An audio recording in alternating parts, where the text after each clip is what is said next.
Halloween, everybody. Kevin J. Johnston here. This is the Real Estate and Money Show. We have episode 39 tonight, Acts, Laws, and Lies. And we're going to talk to you about the differences between acts and laws and how acts and laws pertain to you and we, the people in Canada. We'll talk a little bit about American stuff tonight as well for all of our American fans who'd like to join us here on Thursday nights. I want to say thank you to everyone for being here tonight. It's lovely to see you all again. Why are you watching this show? You should be giving out candy, should you not? Or maybe staying at home eating the candy that you didn't give away.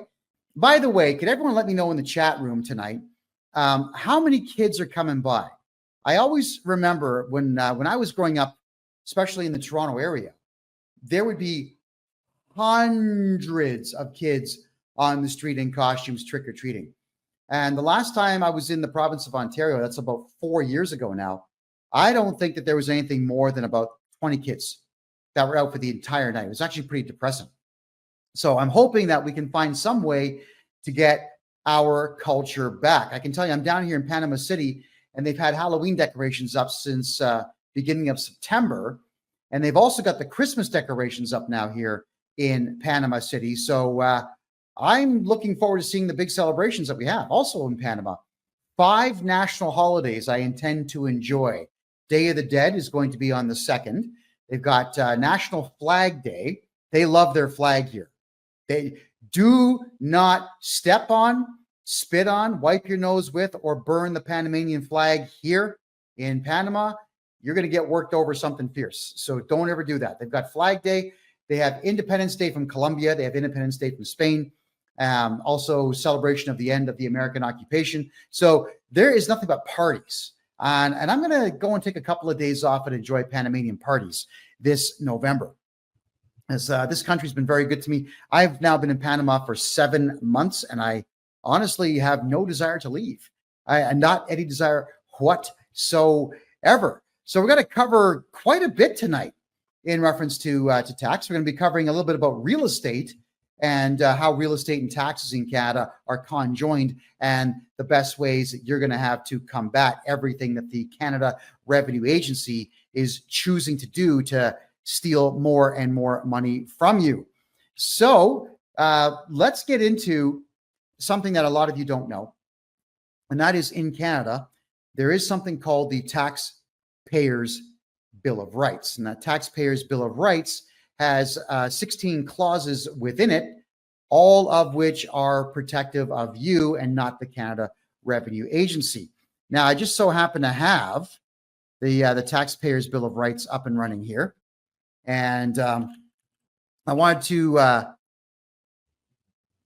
cover them. I'm only going to cover 3 tonight. You can read them on your own. It's on canada.ca, the official website of the country of Canada. Hold on there. I just lost the link. There we go. There's only 3 clauses, and the most interesting of them all, there's an interesting one, there's a powerful one, and there's an absolutely awesome one. So let's go with the first one here, which is clause number 1. In Canada, your tax rights or taxpayers' rights are, you have the right to receive entitlements and pay no more and no less tax than is required by law. Now, in Canada, albeit there's kind of a rule, a guideline, a strictly, sternly enforced idea that you have to submit a tax return, but there's not a single law that says you actually have to give the Canada Revenue Agency any money. And I mean not one law. There is not one algorithm that shows how much you have to pay for tax in Canada. Yeah, go through it yourself. There's the Excise Tax Act in Canada. There's the Income Tax Act. There's the GST Act. And there is the Canada Revenue Agency Act. And not a single one of these acts actually illustrate to anyone about how much money you're going to have to pay the Canadian government. So clause 1 of the Taxpayers' Bill of Rights says you don't have to pay any more or any less tax than is required by law. But if there's no number that is required by law, then What are you guys giving the CRA money for? I want to cover that one a little bit more. Greg, thank you for the gifts, by the way. I appreciate that. And if you're watching on TikTok tonight, double fingers. Let's get the likes flying and everyone share. Please, same thing on Rumble. If I could get everybody hitting the thumbs up, please, which you'll see pretty much below the T in my name right here. The Taxpayers' Bill of Rights is great because when it issues the statement, you don't have to pay any tax except for what is defined by law, and then there is no law that states that you actually have to pay that tax, well, then I'm going to tell all of you, keep your money. Stop paying tax. But if you're going to stop paying income tax in Canada, you got to do it the right way. And you do it the right way by utilizing every single solitary form that the Canada Revenue Agency makes available to Canadians that will actually benefit them. And of course, I just so happen to know what all those forms are, and I utilize those forms to get people's tax bills down to zero legally. I've been asked the question a lot in relation to Clause 1 of the Taxpayers' Bill of Rights in Canada. If I don't have a house and I don't have a car and I don't have bank accounts and stocks and bonds, retirement plans, if I don't have any of that and I owe the CRA money, can they take any money from me? No. Now, especially if you don't have a bank account in Canada. And the only way that they would ever know if you have a bank account in the United States or Costa Rica or Panama or Grenada is if you tell them. All right. So Derek is asking me a question here. Is any of this possible when working for an employer that reports to CRA? Absolutely it is. Absolutely it is. If you're on a T4, I can absolutely wipe out your entire tax debt utilizing other forms that the CRA makes available to us. 100%. All right. So with you not having to pay tax, if you have no assets, you have nothing they can take, then don't pay. You don't have to pay. I've had numerous conversations with CRA representatives, and they're very upset with me, I might add, about the fact that I record my calls with them and, of course, put them up for the whole world to hear. And why would I not do that? Because all of you need to know that the CRA does not have any power whatsoever. So Clause 1 of the Taxpayers' Bill of Rights is going to protect you in that there's no law in Canada that says you have to give them money. They'll try to get it. If you've got a bank account in Canada, they'll try to get that. If you've got a house in Canada, they're not going to seize the house and sell it. They're going to put what's called a writ on the house, which is not even a lien. It's just a notification that you owe somebody some money. But if you file an appeal with the CRA, which of course I know how to do, and then we just go to a judge and say, listen, we've appealed this decision and we would like the writ lifted off the house, please. The judge will do it because the CRA did not ever use legal means to be able to put those writs on your property. Now, the next clause that I like is number 7. This one's fabulous. I love this one. Very powerful. You have the right, unless otherwise provided by law, not to pay income tax amounts in dispute before you've had an impartial review. So you have the right to not, I'm reading this verbatim. You have the right to not pay personal tax amounts in dispute until you've had an impartial review by the CRA, or if you've sent an appeal to the Tax Court of Canada until that court has issued its decision.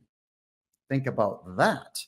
So if the CRA says, we assess you, we think that you owe us 100 grand, we can't prove it because we're losers, so we're going to say that you do and threaten you in the hopes that that you pay, which many people unfortunately do.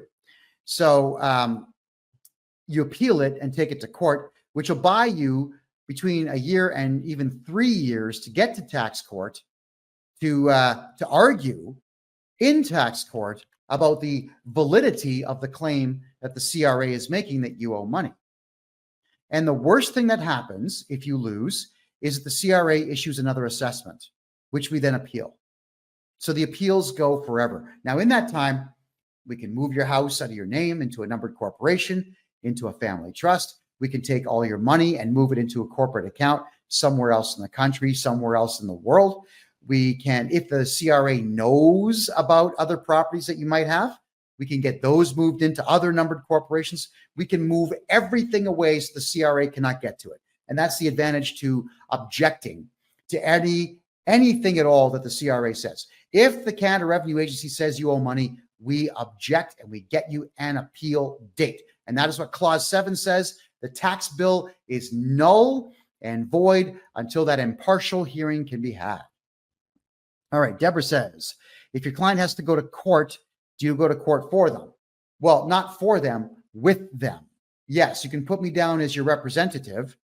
Depending the judge, some judges really hate my guts because I see through the farce that is the court system. And some judges are impartial and they'll just let the whole thing go through. So if we lose, we just appeal that judge's decision and then we appeal whatever comes after that decision. Tax court in Canada is not a court, it's a tribunal, and the judge cannot issue monetary penalties against you. That's even on the website for it. Here's the other one too. I like this one very much. Taxpayers' Bill of Rights, Clause 15. This one is radical to the max, dude. Love this one. You have the right to be represented by a person of your choice. You can choose a person to represent you and get advice about your tax and benefit affairs. Once you authorize us to deal with this person, we can discuss your situation with your representative. Right, that's me. Even if the CRA says that I'm not allowed to represent people, and they've already pulled this crap with me. They sent me a letter saying I can't represent people, but they don't have the authority to tell me that, so too bad for them. Clause 15 of the Taxpayers' Bill of Rights in Canada states you can have me represent you in tax court or against the CRA or against any other body to do with taxes. There's also a ton of case law that says that I would be able to represent you in regular court, but regular court, it's too time consuming. I just don't have the time to do criminal cases or over the top large civil cases. They take forever. I wish I had the time of the day, but I truly don't. So I'm not going to be able to take on any cases like that. But if it's tax court, we absolutely can take it on. And I'm looking forward to taking it on. All right. So Taxpayers' Bill of Rights, I suggest strongly you read that. It is on the Canadian official government website. Please read it and enjoy it. Don't forget to share this video on TikTok and share everything out, if you could, please, on X and on Rumble. There's other social media platforms that we're on tonight, but they don't seem to be all that great, like Facebook, for example. Facebook is just junk these days. Here's a really good one. Is there any way to avoid paying true dope capital gains taxes on an American property? Well, the easy answer, my friend, is yes. You hire me. I'm going to answer that question with a question, which I don't like doing, but I'm going to. Why the hell, as a Canadian citizen, would you tell the Canadian government that you have a house in the United States? I'll wait. Of course you won't. Right? And if you have an accountant that says to you, well, you need to report it because I don't want to lose my license, then fire the guy. You got to ask two questions when you're hiring an accountant in Canada. One, do you believe that the CRA can pull your license? Two, if the CRA audits me, are you going to cooperate with the audit? If the answer is yes to both questions, that's a coward. They will screw you sideways. You got to get rid of them. It's a sad story. It really is a sad story, but I'm going to cover it anyway. A gentleman came to me. This guy makes a lot of money, owns a house in Arizona. His accountant in Canada, keep in mind, this gentleman does not make a penny in Canada. It's all in the United States. He actually has to travel to the USA 9 months a year and work within the borders of the United States. He only lives in Canada 3 months a year. The accountant asks him, do you have any property in the United States? Yes, a small 2-bedroom house in Arizona. The accountant asks him 10 times, are you sure? Are you sure you only have one property? Yes. And the accountant decided to, because he's a coward and he's only saving his own ass, is mark down that the client was actually earning revenue on that property, even though it wasn't a rental. He was living in it. The guy was living in it for 9 months of the year, and he was not renting it out for the other 3 because he didn't want to. The accountant screwed him by saying, yeah, CRA, he owns a property and he's renting it. But then the same accountant phones this client who's now mine, and I've got permission to tell this story, by the way, calls him up and says, you told me you only had 1 property in the United States. You've got 3. And the guy's questioning himself, saying, what are you talking? What? No, I've got only 1 house. No, but you've got 2 bank accounts that have more than 100 grand in them.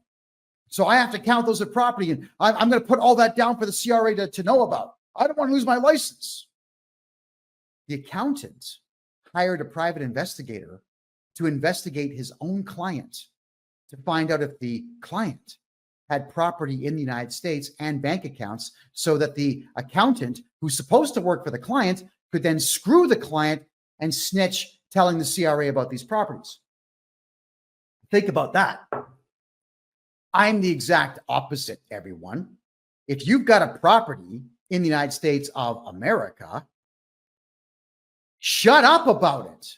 You can tell me about it because you're going to be in a client-solicitor privilege relationship with me.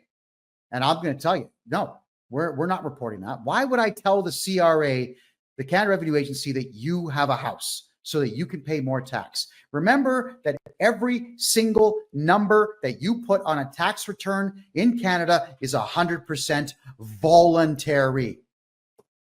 I have just recently put nothing but names and signatures on more than 20 tax returns for clients, at which point I then called the Canada Revenue Agency saying, I have just sent in all of these tax returns. They have no numbers on them, just my authorized signature and my client's name. That's it. And you're not going to get anything until the end of the fiscal year before December 31st. And that's how I buy my clients all the time in the world that we need to file their taxes properly. And I tell them, we are invoking clause 7, so you will not be adding any penalties of any kind. We don't owe anything until the reports are done.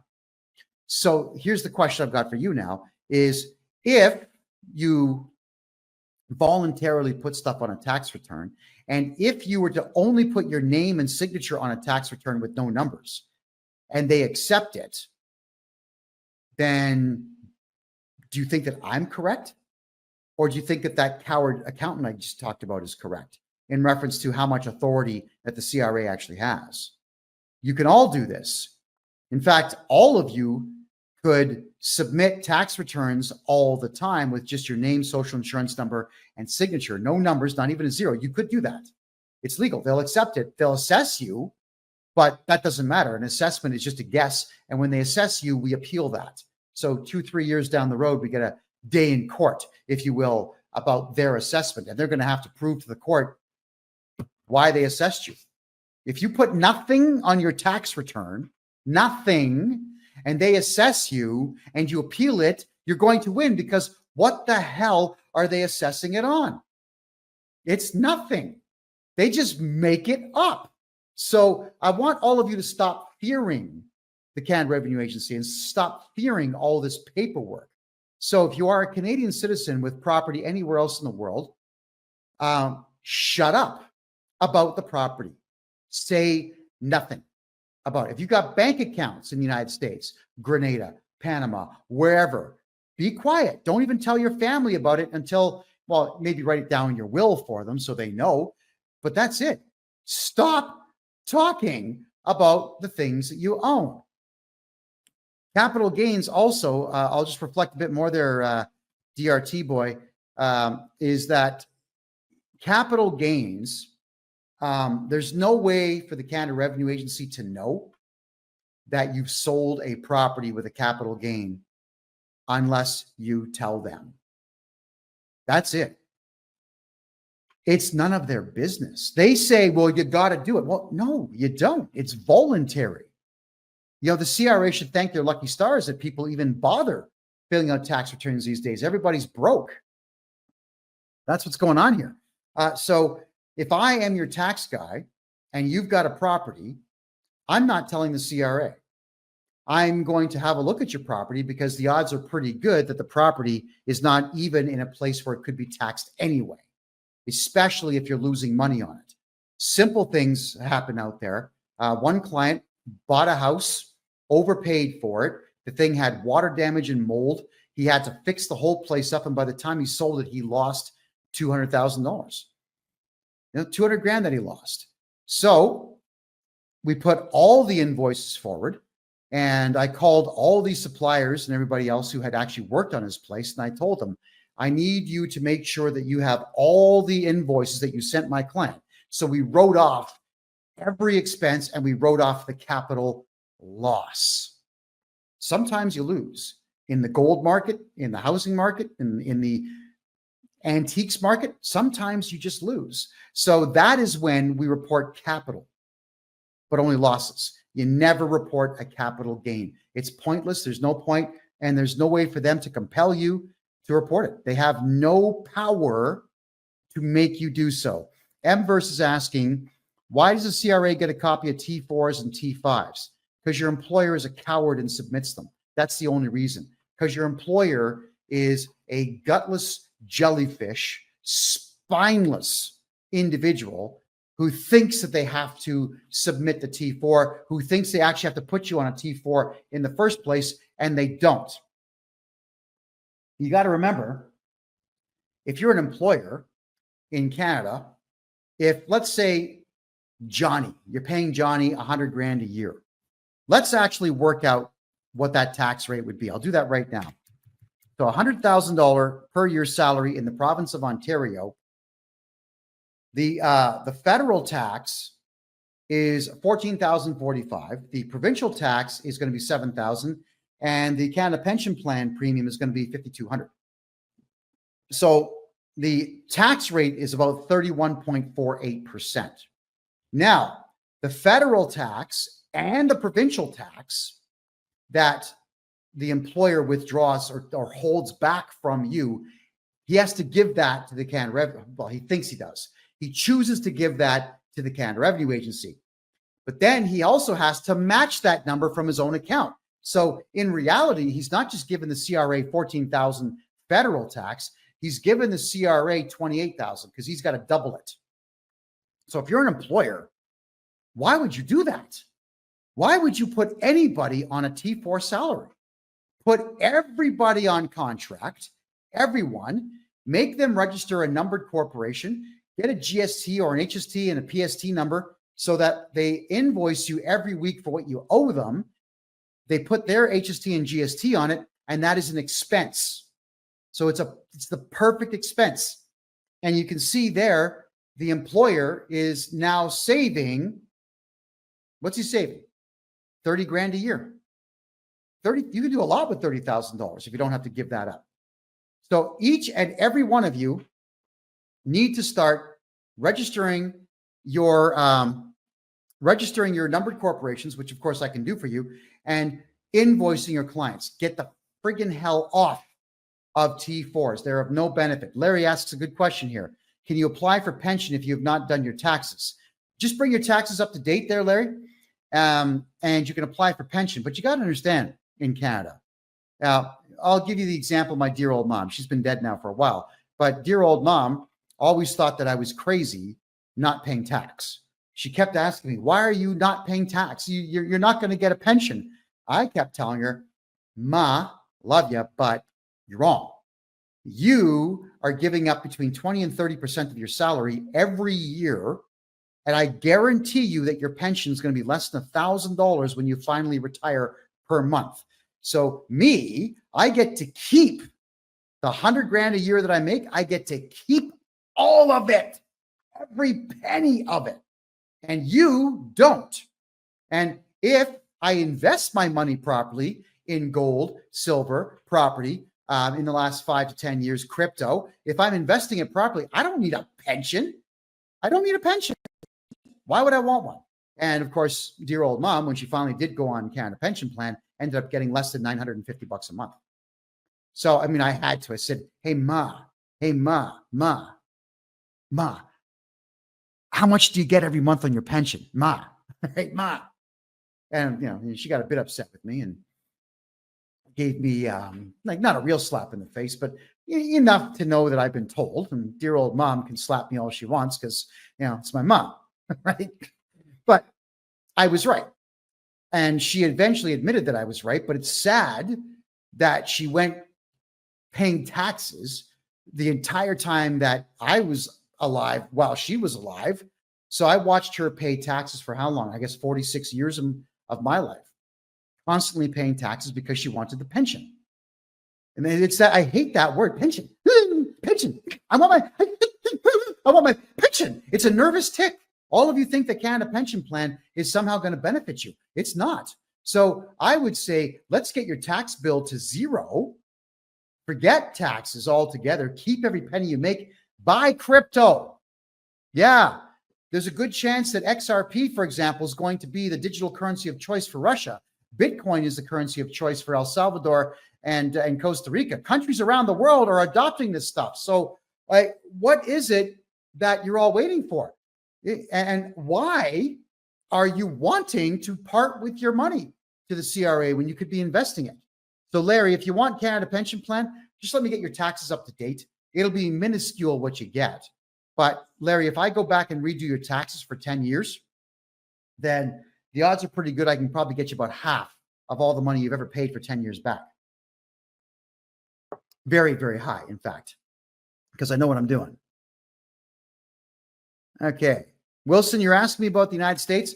I don't do personal taxes in the United States, but I do purchase American corporations. So I've flipped the slide here. You can see if you have IRS debt and you run a corporation, if you've got state tax debt, if you've got bank loans, if you have credit card debt that's all corporate in the United States, I will buy your corporation from you and completely take your IRS debt away from you so you don't have anything to worry about. I do the same thing in Canada, everybody. So I do all taxes in Canada. I do corporate taxes only in the United States. That'll change in time, everybody.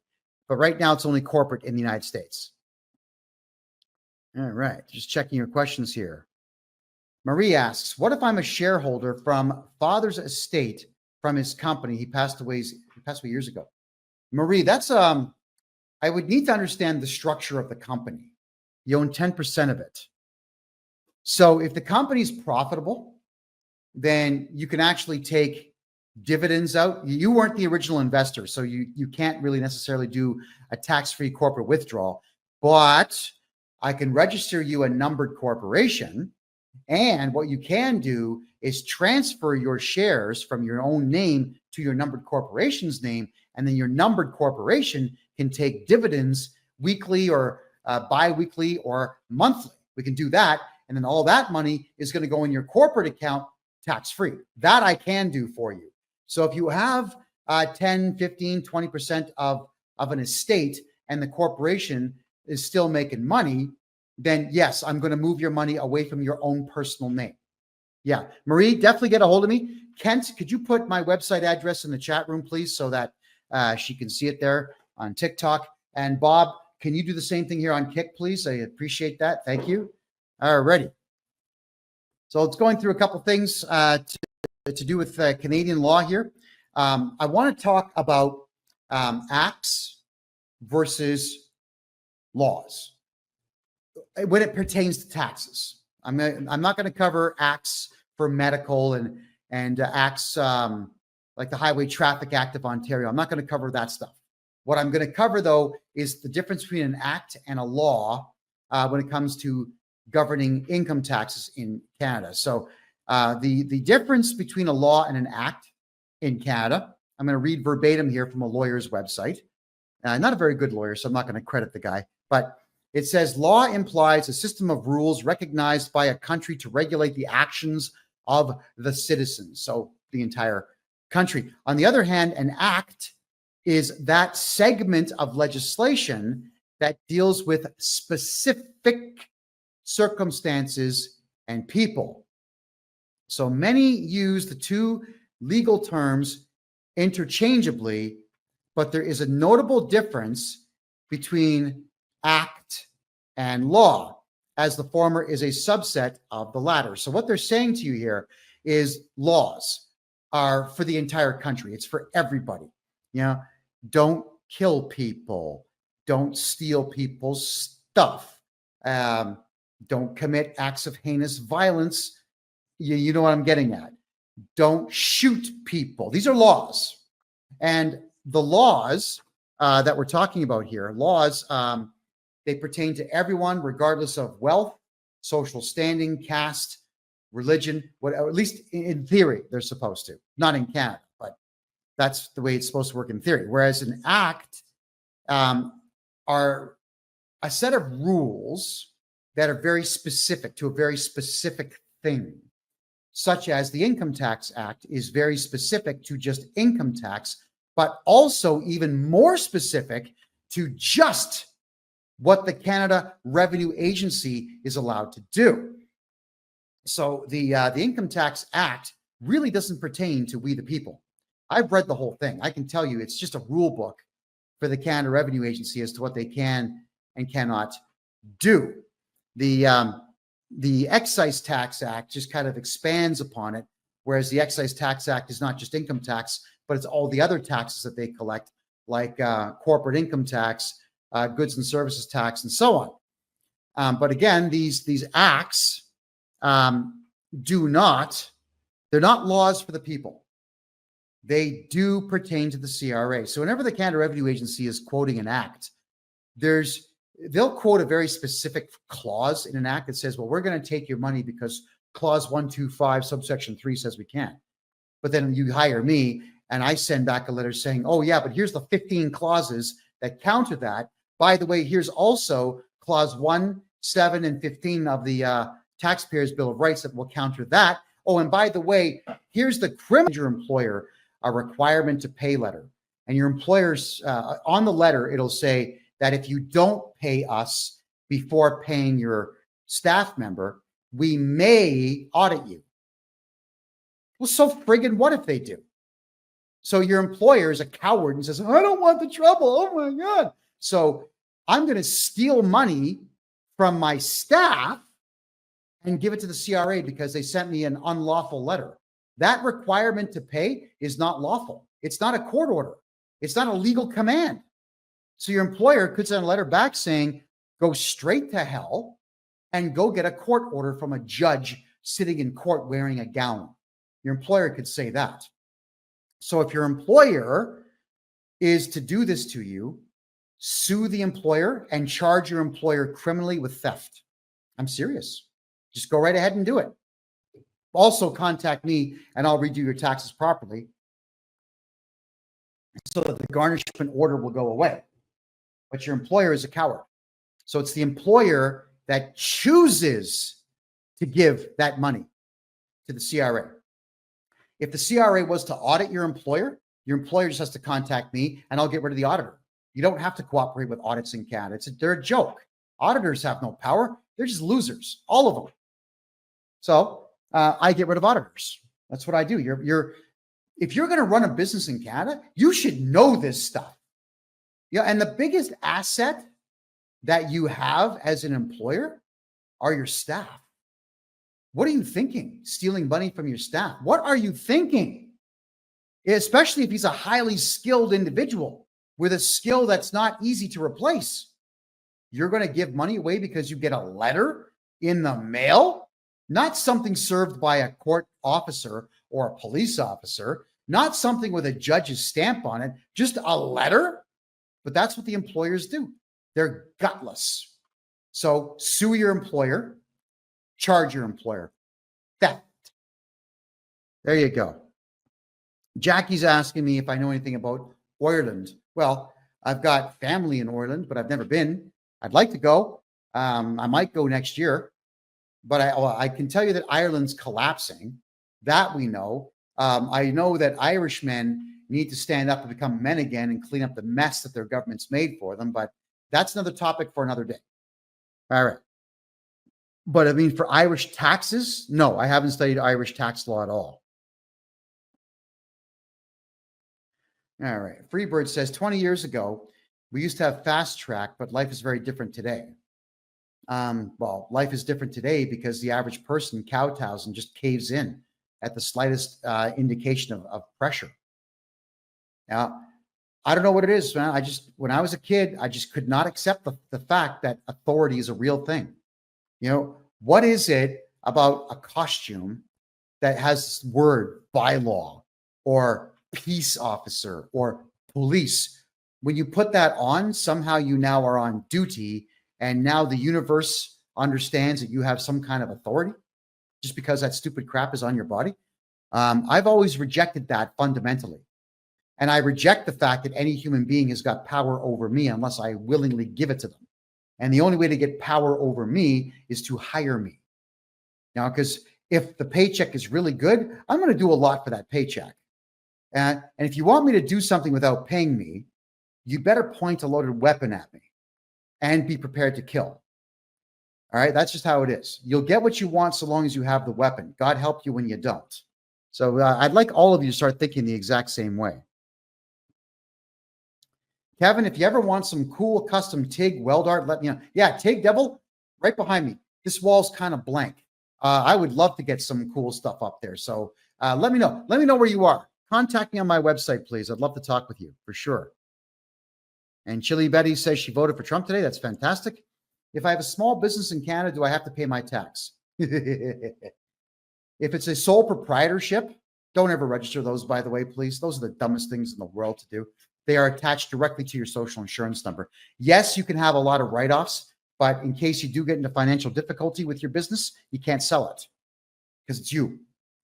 But if you have yourself a corporation, TIG Devil, get a hold of me. I do private seminars on how to never pay tax again. So you want to get a hold of me on that one for sure. All right. Jackie says, thank you. The nanas of Ireland are the ones standing up and being counted. Yeah, I know. Men aren't men anymore. Another topic for another day. Alrighty. I've been asked some pretty serious questions here. I was going to go through a few of them. Mitch says, you're ignorant when it comes to crypto. I will have to start doing crypto shows, but not yet. I'll get some pros on to talk about crypto for you. JJ says, I guess I'll be incorporating. Yeah, JJ, get a hold of me. I'll take care of the incorporation. It takes 3 days. We'll get you that, get you the GST number, and I'll give you all the instructions that you need to protect every penny that you make, every single penny. Gina's asking, Kevin, would Royal Bank of Canada branch in Georgia, United States, report a mortgage to a Canadian? A mortgage a Canadian has to the CRA. It's a possibility, Gina, but what you've got to do is you got to go into the bank and talk to the branch manager and ask them if the RBC branch is franchised or corporately owned out of Canada or corporately owned out of the United States. Find that out, get a hold of me, and then we'll get you the answer that you're looking for. All right. What do you know, Kevin, about the vacant home tax? Well, let's read the article here. The vacant home tax declaration period for the 2024 tax year will open November 1st, tomorrow. The deadline to dispute your bill for the 2022 and 2023 taxation year is December 31st of this year. The vacant home tax program requires, all right? That word means we want you to volunteer. That's all that it means. The vacant home tax program requires homeowners in Toronto to let the city know if their property is occupied or vacant every year by making a declaration. The goal of the program is to increase the supply of housing by, threatening homeowners to make their vacant residential property available for rent or sale. So if you tell them I own 2 houses and I don't live in one and nobody lives in one, I'm using it to store my collector antique guitars, they're going to say, nope, you got to rent it out. So why would you tell them that? It's just the city of Toronto. You don't tell city staff what you have. Are you kidding me? Owners who choose to keep their properties vacant are subject to a tax, with the revenue being allocated to the affordable housing initiatives. That's if you blab. But here's the other thing. That's also if you decide to put multiple homes in your own personal name, which is really stupid, by the way. Why would you do that? Nothing should be in your name. So if you want to avoid vacant home taxes anywhere in Canada and capital gains taxes anywhere in Canada, get a hold of me. I'm going to register a numbered corporation for you, and we're going to put that numbered corporation on the title of your home to completely protect it. And then that way, when they start asking you for taxes or declarations, just ignore them. That's what we do. We ignore them at that point. Especially if we declare in your corporate bylaws, when we register your corporation, we simply declare that it's a holding company. This company does not conduct business. Beautiful. How do you transfer title if you have a mortgage? Sneakily, you go to the properties branch on your own. Don't involve a lawyer. This is you. You're the owner of your house. You add the numbered corporation to title and just sit on it for a while, making sure that your mortgage has at least 5 years left on it. And then you sneakily and quietly remove you and don't say a word to the banks. What's the point? If they've already given you the mortgage, the lien's against the property, not you. So go ahead and make the switch, but keep your mouth shut. Don't tell people anything at all. And you know, there's a lot of folks out there that will tell you all kinds of crazy stuff that you have to do. Yeah, everyone talks out of their asses because everybody wants to sound important. Here's one that really gets on my nerves. Is if you don't live in Canada anymore, you have to call the CRA and tell them. No, you don't. You just put down your income at $5,000 and that's the end of it. Send it in. You know, they'll send you a carbon credit check. You don't tell them anything. It's none of their business that you may not be coming back. The advantage, if you do leave Canada, let's say you want to leave for 5, 10, 15, 20 years. The advantage to you by not declaring, I'm never coming back, is that you can open Canadian corporations and open Canadian bank accounts and do business in Canada, so long as you've got an agent to take care of stuff like a paralegal, for example, in Canada. You can do all this stuff. But if you sever all of your ties to the country, then you can't. Why listen to stupid people? If you start taking advice for life from your friends, they're not going to be your friends as soon as that advice goes wrong. So don't listen to dumbasses. That's all I can tell you on that. If you, let's say, however, you're going to get some contract, the United States, and they're going to say, I'm putting you on a 15-year contract. You must stay within the United States for this contract, and we'll pay you $250,000 a year. Are you going to say, yeah, I'll take that contract? You know, at that point, you could sever your ties to Canada. And then when you return 15 years later after that contract's done, as a very wealthy person, you could declare yourself returning if you wanted to. But I'm telling everyone, it's no one's business what you're doing. So really, don't get on social media telling everyone, I just took a job in New York. Why would you do that? I don't get it. Why do people put photographs of their children on social media? You buy a new car and you show it off on social media. You sell your house and you brag. I bought it for $300,000. I sold it for $6 million. What a smart person I am. Why do you people do these things? Shut up about your personal lives. Stop talking. All right? Here, this is what you should do about your entire personal life. What should you do if the Canada Revenue Agency calls you? Shut up! Quiet! I said quiet! What's the matter? You deaf or something? All right, that's what you should do. You got to be quiet. Stop talking. And I've covered this one before. I'm going to cover it again now. What should you do when a loved one dies? When do you contact the Canada Revenue Agency? 3 years after they're dead. Actually, not even when they're dead. 3 years after you've drained everything out. Once you've got the properties moved, the bank accounts emptied, the RSPs drained, once you've got all that done, then and only then do you report the person died. But the tax returns, you don't put numbers on them. The CRA is going to say, well, what did they earn? Well, nothing, you idiot. He's been dead for 3 years. So you put the name and social insurance number on it, sign it, put the word deceased right across it. Death certificate number, mail it in. Never tell the CRA that a loved one has died. They will send letter after letter after letter out the door. They're going to catch you when you're in a state of vulnerability, and you're going to be afraid of what they send. So again, shut up about your personal lives. Don't go on social media saying, Mommy died, Daddy died, my doggy died. Don't look for sympathy online from people that you don't know. It's going to cost you money. We don't live in private times anymore, and everybody out there wants one-upmanship on everybody else. So please stop talking. All right?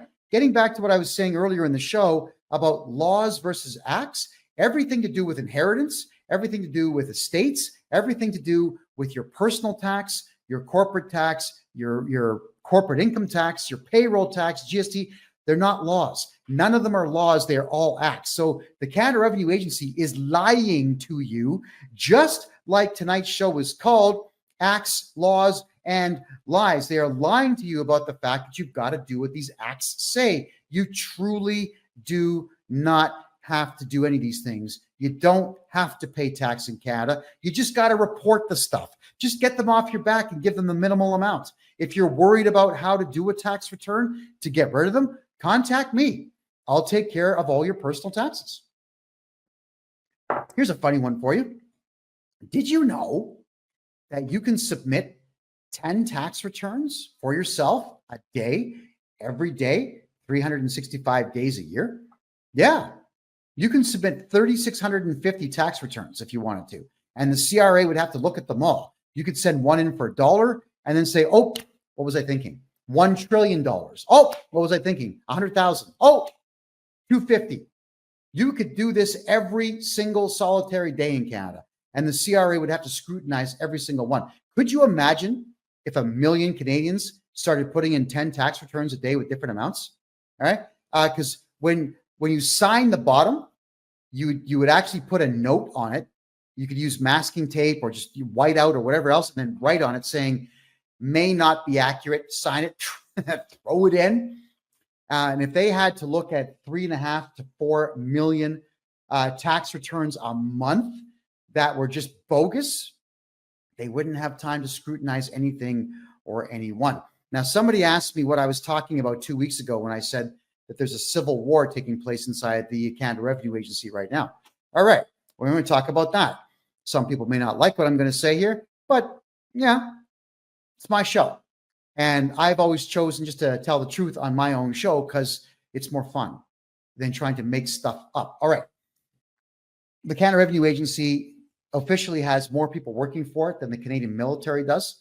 They had hired 30,000 diversity hires, people with intelligence quotients way low, like under 80. Really, really, really dumb people from really, really horrible countries that work for the CRA. And they don't get along.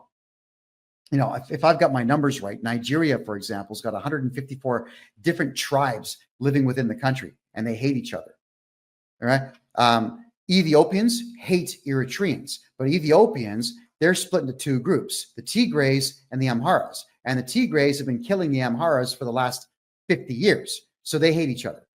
And they put Amharas and Tigrays in the same office together because they don't know any better. And people in Canada, they're stupid, right? They have no clue what the dichotomy of Nigeria is. So they'll say, oh, you're from Nigeria, and you're from Nigeria, and you're from Nigeria. Okay, we're going to put all of you in the same room at the same desk.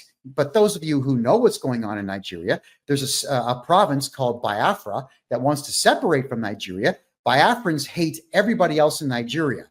Boko Haram runs the entire north end of Nigeria, sorry, and they can't stand the Christians.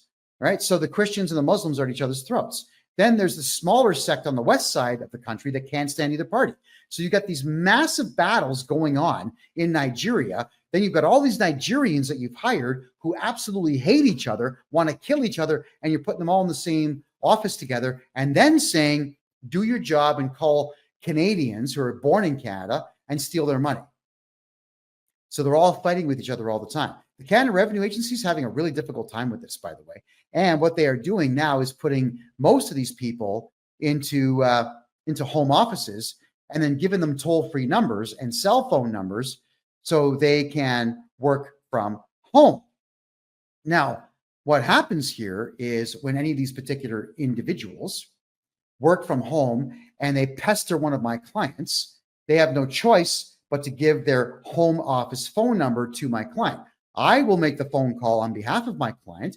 And if the person's polite, I don't publish their office phone number. If they're rude or they get on my nerves, then I do publish it. And I ask all of you to call them politely and just ask questions about their role and ask questions about their knowledge base to do with taxes and the law. And the Canada Revenue Agency doesn't like it when I publish people's phone numbers because the CRA is spending a lot of money getting more and more toll-free numbers to put into people's homes so the Nigerians don't kill each other in the office, so that the Eritreans don't kill the Ethiopians, so the Sudanese don't kill the Egyptians in the office. It is insane what's going on. And it's worse if it's Pakistanis versus Indians. Yeah, Indians. They're at each other's throats. If it's an Iraqi and a Saudi Arabian in the same office, they're at each other's throats. There's a lot of people in Canada that don't seem to understand how much strife there is all over the world. And this internal civil war that's going on right now in the Canada Revenue Agency is very good for all of us, because now we can do our taxes our way and get all of our money back from these maniacs before the entire CRA is broke. And by the way, the CRA is broke.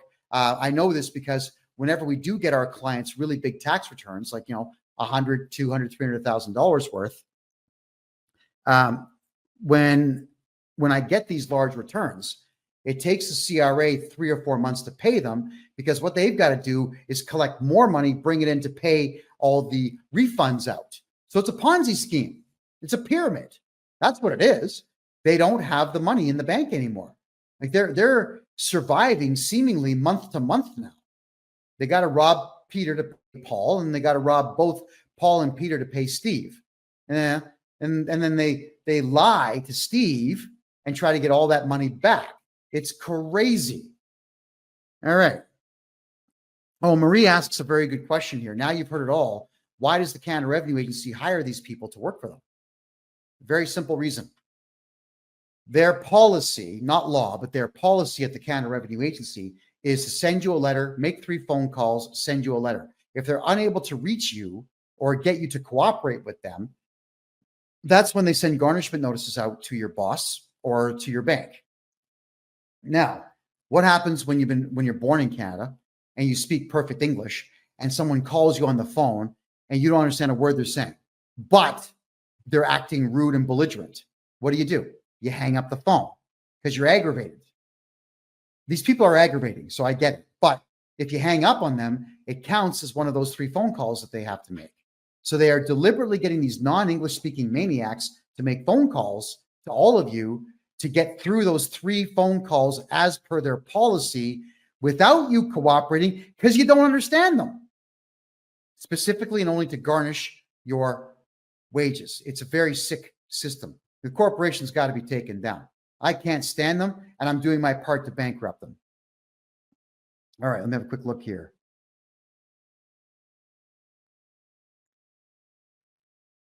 All right, just looking at your questions here in the Rumble room.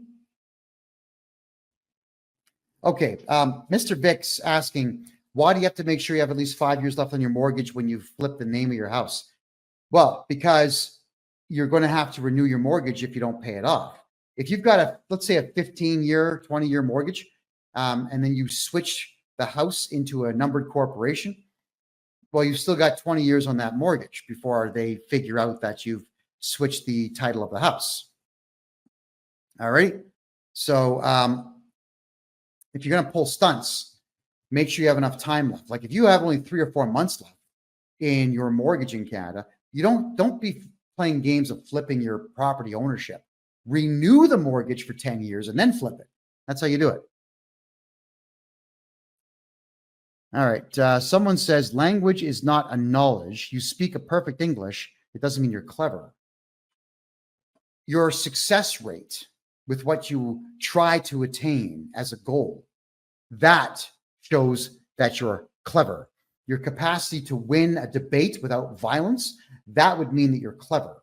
Your capacity to outwit and outsmart opponents without having to use weapons to do so means that you are clever. Language is a technology. So I'm going to say I disagree with you a little bit there. Let me just give you a quick rundown on language here, all right? The English language, with all the technical terms and whatnot out there, has about 400,000 words in it. And the average man, by the time he's 40, and I mean the average man, only knows about 40,000 words. But the hyper-successful businessman knows between 80 and 100,000 words. The definitions of them, not necessarily etymology, but definitely the definitions. So when you factor in the average guy who knows 40,000 words and then compare him to the other guy whose vocabulary is double, and because every word in English pertains to a person, place, thing, historical event, or otherwise, then that's 40,000 more things that hyper-successful businessman knows. He's hyper-successful because his vocabulary is huge. I'm trying to remember the name of the author that said so, but he did say that I've noticed that there is only one thing that separates the unsuccessful man from the hyper-successful man, and often only one, a large vocabulary. So somebody who has a vocabulary of 120,000 words or more is clever. I'm going to have to disagree with your comment, but thank you for making it. Margaret says, what happens if the CRA finds out? Sorry, Margaret, what if they find out about what? If you could let me know on that, please clarify your question. I'll gladly answer that for you. I'm just going to be checking the Facebook room now. Let's see where we have any questions there. Okay. All right. Carol says, I bet the CRA would love to shut you up. Yeah, of course they would. If the Canada Revenue Agency had it their way, there'd be a bullet in my head right now. They know that I'm going to cost them billions of dollars, but they also know that I'm going to do that because they don't have any laws to back them up.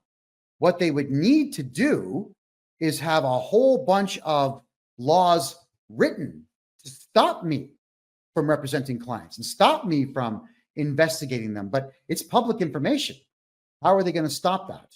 No, it's not going to happen. They're not going to stop me. If the CRA was smart, if the Canada Revenue Agency said, this Johnston guy, this guy here, he's got a big mouth. He's never going to shut up. And they would be right to say that, by the way, on both counts. Why don't we just give this guy $25 million US and make him sign an NDA and shut him up? I could probably be persuaded to shut up for $25 million. Then I would switch careers. I don't know, maybe do something nutty like, I know what I would do. I'd buy one of those planes that does zero-G dives. That would be a good time. Parabolic. Was it a parabolic or hyperbolic arch? No, parabolic. Parabolic arch flying where you're weightless for up to a minute and a half. Yeah, probably do something like that. I don't know, tourism. I'd switch careers at that point. So let's see if the Canada Revenue Agency is smart. You guys are going to try to get rid of me with the courts. It's not going to work. You'll threaten me. It's not going to work. You got nothing to threaten me with. So why don't you make me an offer I can't refuse? It's incredible. The Canadian government, they've tried everything to get me to shut up. Everything except bribery. Isn't that funny? They never tried the one thing that every other government in the world will do. The Canadian government hasn't tried that. Losers. Not very smart. All righty. I'm just going to go back now to some of your questions here. Would I sell out, Kevin?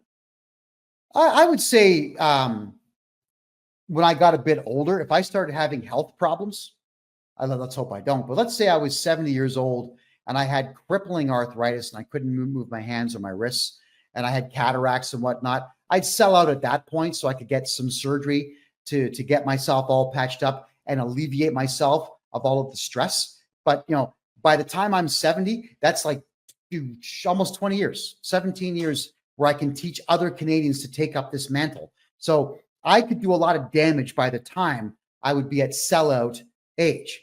At 70, though, I think we should all sell out at 70, don't you? Hey, life is really short. And at 70 years of age, I would have to pay attention greatly to the fact that there would only be about 15 years to go. And right now, I think the only person that's doing their 70s properly is Sylvester Stallone. I don't know if you guys seen that show he does, Tulsa King. The guy looks fantastic. He looks like he's enjoying life more in his 70s than he's ever done before. So I guess I'm just going to say that if I stay healthy and never get any major ailments or whatnot, and I'm enjoying myself still, no, I'm not going to sell out. So long as I'm enjoying what I'm doing, no. Egregious health issues, yes. All right, moving on. All righty. So someone was asking me about tax reform in Canada. And they were asking me if I could break down upcoming tax law changes and how it's going to affect everything. All right. Well, capital gains is the big one, where Trudeau wants to increase the amount of capital gain that we are all paying on our homes and our corporate properties and gold and silver and whatever else. But as we've said before, if you come to me to get your taxes done, there isn't going to be any capital gain, because it's not my job to scrutinize your life and say, hey, dude, come on. Right? If you got a second house, you got to tell me so that I can tell the CRA you got a second house and screw you. That ain't my job. My job is to get your taxes done to the greatest benefit of you, not the CRA. I'm not here to raise funds for the CRA. I'm here to save you money. I'm here to protect you from the CRA, because they are animals and criminals, maniacs. I can't stand them. So I'm not going to be screwing you over. I'm not going to hire private investigators to investigate my clients to see what you have. I don't have a license for them to pull, by the way. And that's the other part that drives everybody in the government crazy, is I don't have a license for you to pull from me. So too bad. And clause 15 of the Taxpayers' Bill of Rights says that anyone can represent you. Here I am. All right, there we go. Rocket says, so I have a normal paid by the hour job. Could you stop them from taking taxes off my check? Yes, Rocket. There's ways. It's not just going to be where I sign a magical piece of paper and it disappears. It's an effort. There are steps that I have to take, but get a hold of me and we certainly can talk about that. The Chosen One says, I wish you were in the UK. I don't know, man. I'm seeing what's going on in the United Kingdom. I don't think anyone should be there, if you want the truth. Every billionaire who lived in the United Kingdom has now left because the UK is that screwed. It's horrible there. I actually feel terrible for Brits in every way. If you're English, if you're Welsh, Scottish, you're Irish, it's a horrible scene right there. And the only thing that's going to ever get me to go to the United Kingdom, maybe, is business, but it would have to be one hell of a deal. I think the UK is something I should avoid for now, because there are a set group of people there that are not very much fans of mine. That's all I'm going to say. All right.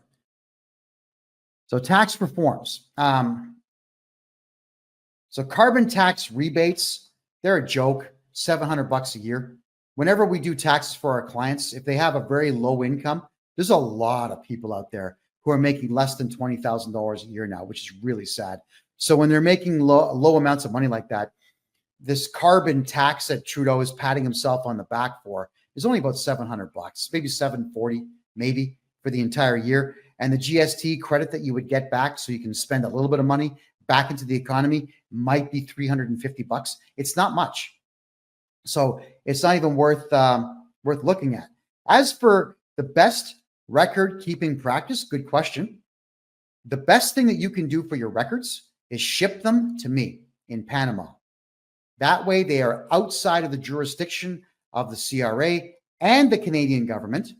And there's no way for them to audit you if I'm the one holding your records. They would have to beg me to show them to them.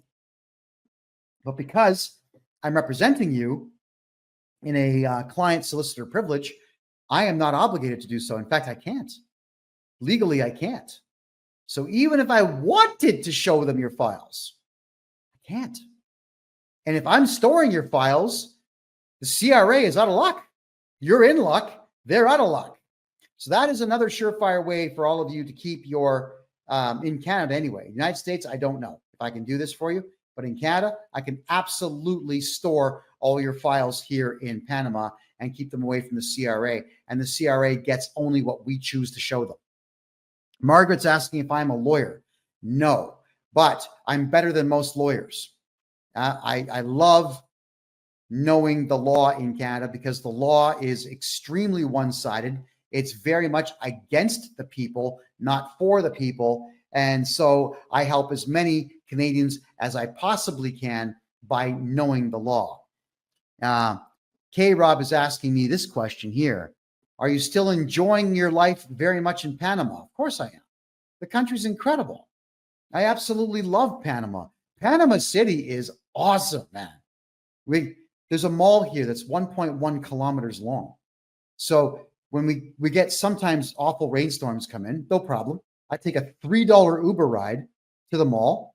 I put on my my foot counter, and I'll do my 20,000 steps inside the mall. And then I will go to the gym inside the mall. And then I will go to a steakhouse and have a $7 steak. That's about 12 ounces, along with yuca fries, which taste better than potato.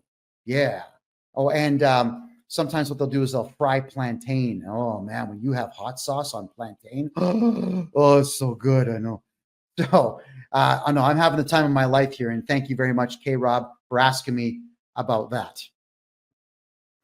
Margaret, I mentioned client-solicitor relationship. Yeah, well, I would be your solicitor from the standpoint only that I'm representing you. All right, so I'm not a lawyer, but I can still have that privilege with you. Because if you choose me to represent you, and I do, I can never be called to testify against you. And I simply cannot give up any of your information to any branch of government. I cannot take the stand against you. So it's better to hire me than a lawyer. And I don't charge lawyers rates either. How much should I earn per month to live in Panama? Oh, here? If you want to live in a nice place, in a good neighborhood, and eat well, 30,000 US a year, and you can have yourself a great place to live and great food and have a great time. You could go out 3 or 4 nights a week and enjoy yourself. Movies here are $6. A lot of restaurants are between $3 and $10 for good food. You can go to really expensive restaurants if you want. They do exist, but I don't see the point. I would go to the restaurants that are humble and delicious and inexpensive. Is it easier to open a bank account in Panama and have an ATM card than in Canada? Well, a Canadian bank account is really easy to open up because there's so many of them. In Panama, if you're a Panamanian citizen, you'll have a bank account open in about an hour. If you're not a citizen or a resident, you'll have a bank account open in about 5 days. They just want to do their due diligence report and make sure that you're not a hardcore criminal, somebody who's a murderer or otherwise, because they won't do business with you. But if you're someone who's just got a couple of drinking tickets or whatever else, they don't care about that stuff. You'll get a bank account in no time. There we go. D. Catherine is asking me, do you have to do a capital gains on a parent's home when they pass away? If you report your parent's death, they'll ask, but you don't have to do anything about it. What you should do, Catherine, or D. Catherine, I think your name is you got to get a hold of someone like myself. There's not too many guys out there like me who will tell you the truth about protecting the estate. It would be better if while your parents are alive, we register a numbered corporation as a holding company and put your parents' property into the ownership of that numbered corporation, and then make you a 1% shareholder of the corporation, split the difference with them. So like they'll take 49, you get 2, 1 or 2, or your siblings split what's left there. And when your parents die off, their shares revert to you. So the house doesn't have to change hands because it's already in the numbered corporation. And that is how you deal with that, is contact me and we're going to hide the property. When your parents die, say nothing to anybody. In Canada, especially. Be quiet about it. You're going to tell the CRA 3 years after. And you've got to be careful in Canada. If your parents die, do not go to a lawyer to get the house. Do it yourself or do it through a paralegal and let them know that there's no probate. You don't want probate. Nobody's contesting anything, because the lawyers, they'll take a $50,000 deposit immediately. They'll put the lien on the property to take that. Do not let your house go into probate, period. So your parents and you need to have that conversation. And if your parents are going to say, well, I don't know, I'm just not comfortable with that, scold them. Because I hear this stupid crap all the time, and it does irritate me. And it mostly comes from women. Ladies, this is not a sexist thing. This is, I get it. Women in Canada and the United States like comfortable lives. They like stability. There's no such thing, just for the record. And what they'll say is, well, I don't know. It's been in our name for 40 years. Why change it now? To protect it. That's why. Anything at all to protect what you have is what you do. It doesn't matter that the house has been in your name for 40 years. Change it to a numbered corporation tomorrow, and it's safe. It's still yours. Just change the ownership record to something that you control. And I get this all the time. There's a lot of wives out there. Married couples contact me all the time to protect their assets, but it's the wife that stops it because it's fear. Well, I don't know. I just don't think. Like, it doesn't matter that you don't think it's a good idea. I want you to go and research it and find out with case law and fact why it's not a good idea, and then come to me with the hard evidence that it's not a good idea. And of course, no one ever does that. It's just fear. Like the gears begin to turn, like, oh, and the first thing that most of your minds will go to is, oh my God, I'm going to go to jail. I'm going to lose the house. Why do adults think like that? You're an adult. Once you're over the age of 25, you no longer have the luxury of thinking this way. You're in your own way. You're your own worst enemy. And I am a big believer in that adage of you are your own worst enemy when you are making decisions based on fear. It's really sick. So some people pay me a bundle of money to get their houses moved into corporations. And 10 times out of 10, it's the gentleman's wife who says, oh, I changed my mind. I don't want, just keep the money. I'm not going to do it. It's weird. And I'm telling you, because after I do all the document prep, I got to get paid. The CPA's got to get paid. The lawyers got to get paid. The couriers have got to get paid. Yeah. There's a lot of people getting paid on this. So I'm just wondering why you would hire me to protect your property and then stop me in the middle of it. It doesn't make sense. So you need to be ready to make the change. And now more so than ever before, because the economy of Canada and the United States is tanking. Let's see what happens on November 5th. But everything's starting to tank, everybody. So you've got to protect yourselves completely. Good question here from the chosen one. Can I run a business in Panama as a British citizen? Yep. Come on down. Register a corporation. Get yourself a corporate bank account. Do business. Now, there are things you cannot do in Panama as a non-citizen. Retail stores are very much part of the culture here.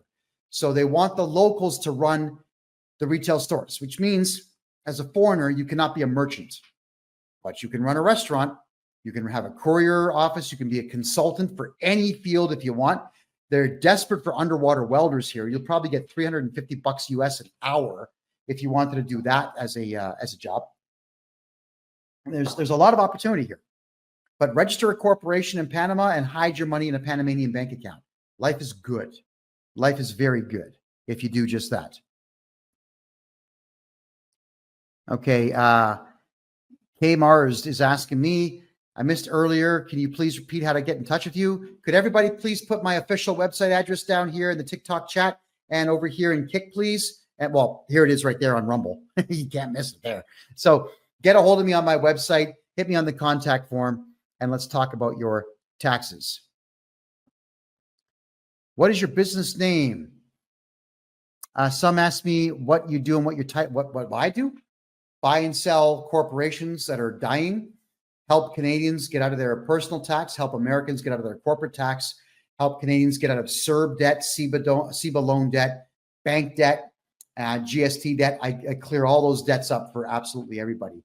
Canmore Acquisitions is the name of the company, and Canmore Acquisitions is registered in Canada, United States, and Panama. It's in all three countries. Oh, and the Panamanian one owns them all, just for the record. Yeah. Yeah, Marie, security and safety, those things are an illusion. You always have to be forever vigilant. Enjoy the comfort while it's there, because it may not be there tomorrow. So you've always got to prep for it. And as soon as you know that your comfort levels are going to be gone, you have to make a complete and severe adjustment in your life to be able to retain that. So that means you're going to be uncomfortable for a short while before you go back to comfort. Don't be afraid to fix what's wrong in your life. Rocket says, laugh out loud, Kevin. You don't know how many times I want to call you and have my wife listen. She would freak. All right. Well, set a meeting up. I'll tell her everything she needs to know. I'm in. User 96. Doesn't the ownership change triggers a capital gain or welcome tax? How much do you sell it for? No. No, the capital gain tax, yeah, it only shows up if you shoot your mouth off. If you tell the CRA, hi, I want to give you money. I got a capital gain. Here it is. That's how I feel about people that report this stuff. No, they don't know that you sold the property until you report it to them. And let's say one day they start going through property records and they ask you what happened. You would hire me. I would contact the CRA and I would send them a letter saying that we are not willing to discuss anything in my client's private life currently. The questions that you ask are quite frankly rude and vile and none of your business. Discontinue all communication now. The file is closed and they have no choice but to close the file. It's that simple. Why would you tell somebody that you made money on a property? That's your business, nobody else's. Mitch, what does what cost? If you could clarify what you're looking for there, I'll get you an answer. If you don't report a death for 3 years, doesn't the CRA, when it's reported, demand a payment for those 3 years? No, they issue an assessment for those 3 years against the deceased person. And if you want to tie them up for a while, you object to it, and 3 years later, you'll get an appeal date. But good luck. The person has passed away. So they're not going to be showing up for court. You can show up on their behalf and say, here's the death certificate. The person's been dead for 6 years now. So, Your Honor, this is harassment. Throw this out. And they probably will. Okay. Just checking out more of your questions here. What if I inherit my mother's house and I go to sell it? Shh. You get your mom's house, you want to turn around and sell it? By all means, sell it. I wouldn't tell anybody about it at all. Just keep in mind, especially in today's market, you don't really make money selling property. You make money hanging on to it. So I'm wondering, would you not rather hang on to it and rent it out? Would that not be a better use of your time and better use of that house as a resource? I have to leave that decision up to you, but I would say that as long as you keep your mouth closed about what you're doing, there's going to be no capital gains tax. Get a hold of me. I'll make sure there's no capital gains tax. That's just how that works. All right, let me check the Facebook room here. Okay, I'm just going to read. D. Catherine's asking me, what I mean is in the will, it says the property is to be sold and the sales to be divided, but is the house going to be charged capital gains on the sale? Okay, Catherine, good question. Here's the biggest problem with siblings. When mom and dad die, the siblings start arguing. Well, I cut the grass 17 more times than you did, so I get more. And if you can't agree on what to do with the house, what happens? One of the idiot siblings will then put the house into probate. First things first, the lawyer's going to grab $50,000, $60,000 out of the whole thing. And then he'll stretch it out for a year or two to get more money out of it. So by the time you get the house, you've lost half the value. That's the problem. So the siblings, a smart move would just be to put all three of your names on the property or get a numbered corporation and all three of you become shareholders and rent the place out. Why is everyone in a hurry to sell houses? Man, hang on to them. A house can bring you revenue for the rest of the existence of your family line. Yeah, think about the Rothschilds. They probably own the better part of 1 million homes out there. All of them are making money. Being a landlord makes money. So if there is a situation where you've got siblings who are greedy and whatnot, then what we got to do is talk to your parents before they die, and we got to get your parents into a numbered corporation for their property. And then the bylaws of the numbered corporation that owns the house will be dominant over the will because the bylaws have been sworn in. That's it. And the will probably hasn't been. So let's understand that in this lifetime, you should not be fighting with your siblings or anybody else because the lawyers will get all your money if you can't get along. All right, here's a question about tax implications of digital assets and cryptocurrency. It's kind of a long question. With the increasing popularity of Bitcoin and other digital assets, how can Canadians navigate tax implications of trading, mining, and earning crypto? You shut up about it. Quiet. God. If you had Bitcoin and Ethereum and XRP and Kronos and Floki and all the others, why would you tell the Canada Revenue Agency that you've got these sources of income? See, here's the crazy part of it. Let's just say, for example, you buy a Bitcoin. 3 years ago, it was 25,000. Now it's 100,000 Canadian. So what are you going to do? You're going to report a capital gain of $75,000 each year that you have it? What if it drops back down to 25,000 in a bear market? The CRA is not going to pay you back on that capital gain. So you got to shut up. The only thing that'll happen is if you're telling the Canada Revenue Agency that you have crypto, is they're going to tax you every year and you will never be able to report the capital loss because they haven't written the rules in there yet for them to return your money to you. So if you've got a crypto wallet, if you've got a hard wallet, even better, quiet. If you're on any of the major platforms like Binance or crypto.com or Kraken or any of those guys, quiet. You gotta make sure that you're not talking about what you have because they're gonna want it. Now, they have no way to get it. They're not going to get a court order to make you release it, but they're going to assess your taxes based on that. All right, that's what's going on there. So, shut up.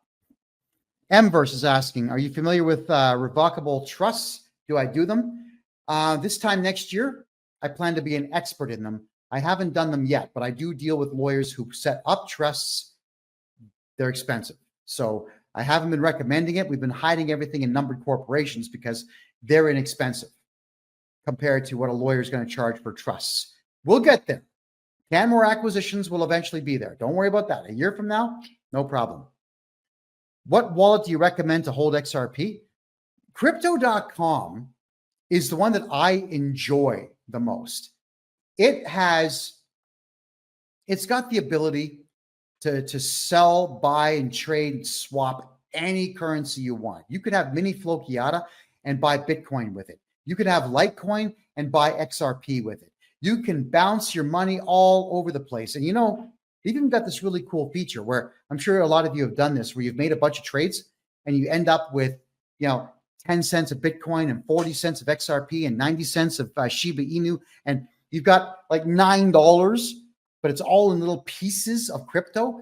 Then you just go to crypto.com, you say cash in dust or convert dust. They call it dust in the crypto world. So you get your $9 into Bitcoin, right? They'll actually do all of that for you. It's a really cool platform.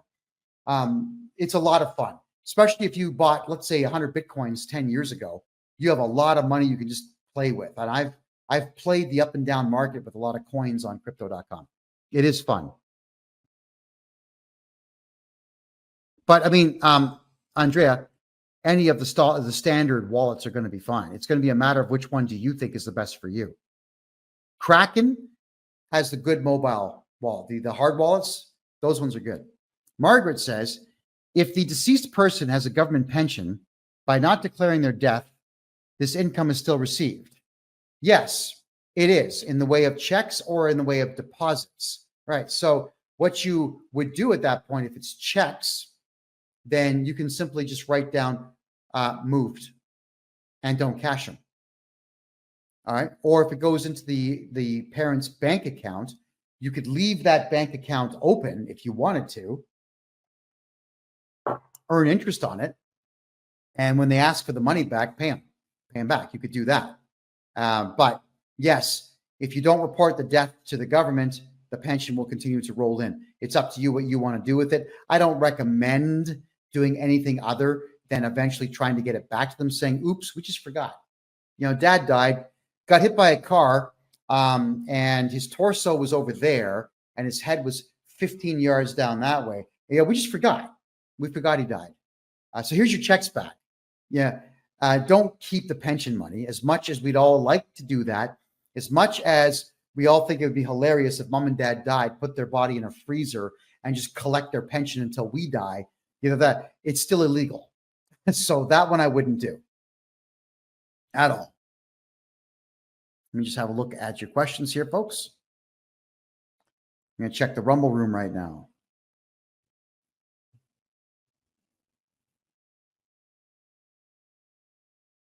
I'm just looking at, okay, so it seems on Rumble, looks like people are talking to each other. There's no real questions there. Let me have a look at the questions here.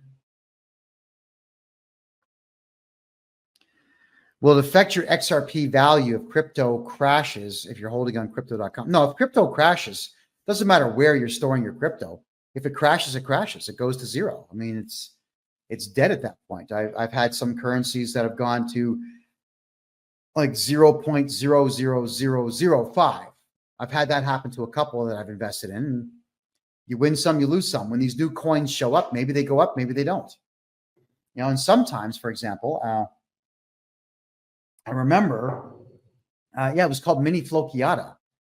I bought $800 worth, which got me something like 100 million coins, which was at 0.00001 penny. Like it wasn't even a penny.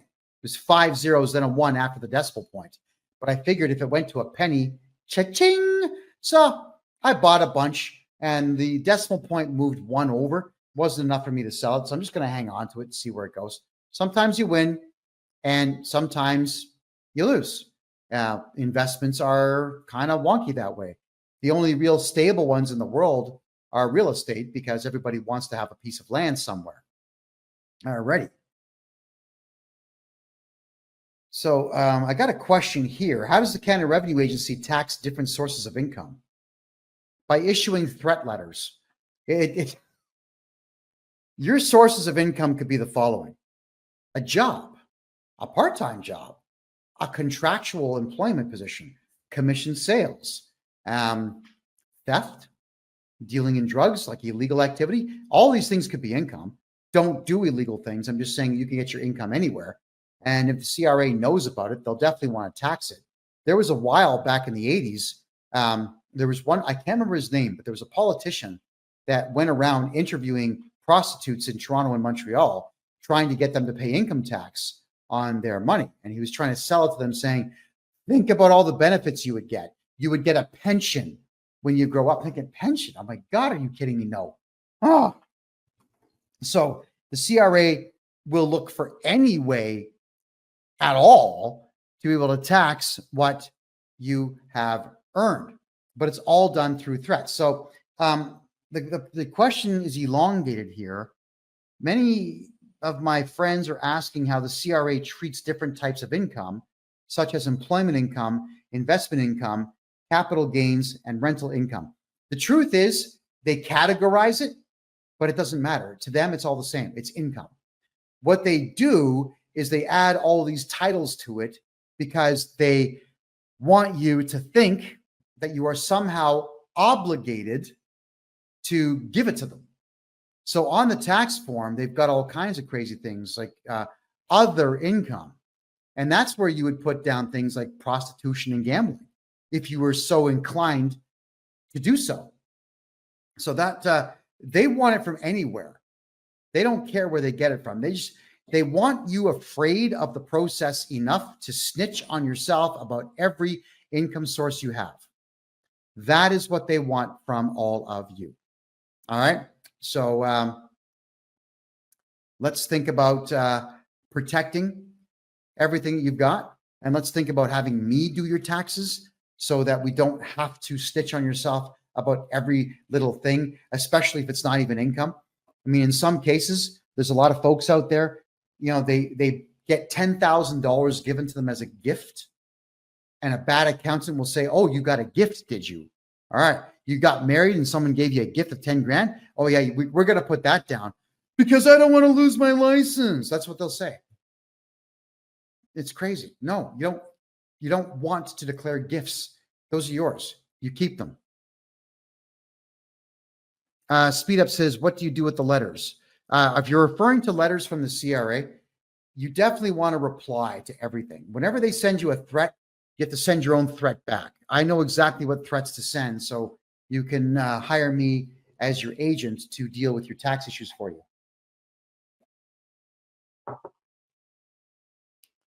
Rocket says her family just went through a death of the mother, but it's already in probate. Well, you can get something out of probate by simply telling the lawyer, dude, it's over. No more probate. We didn't hire you. We didn't ask for this to happen. Quite frankly, I don't know how you did it. Call the police. File a complaint saying this individual here is ripping us off. He's committing fraud over 5,000. Lawyers are grabbing all kinds of houses out there and sticking them in probate.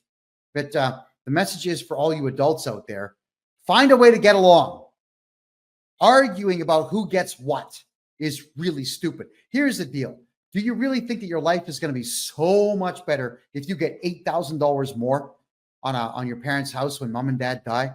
Honestly, because you did what? Because you're the one that fixed mom's garbage disposal, so you should get $8 grand more? Come on, man. Yeah, it's amazing how people just can't be happy. They cannot be happy with what they get.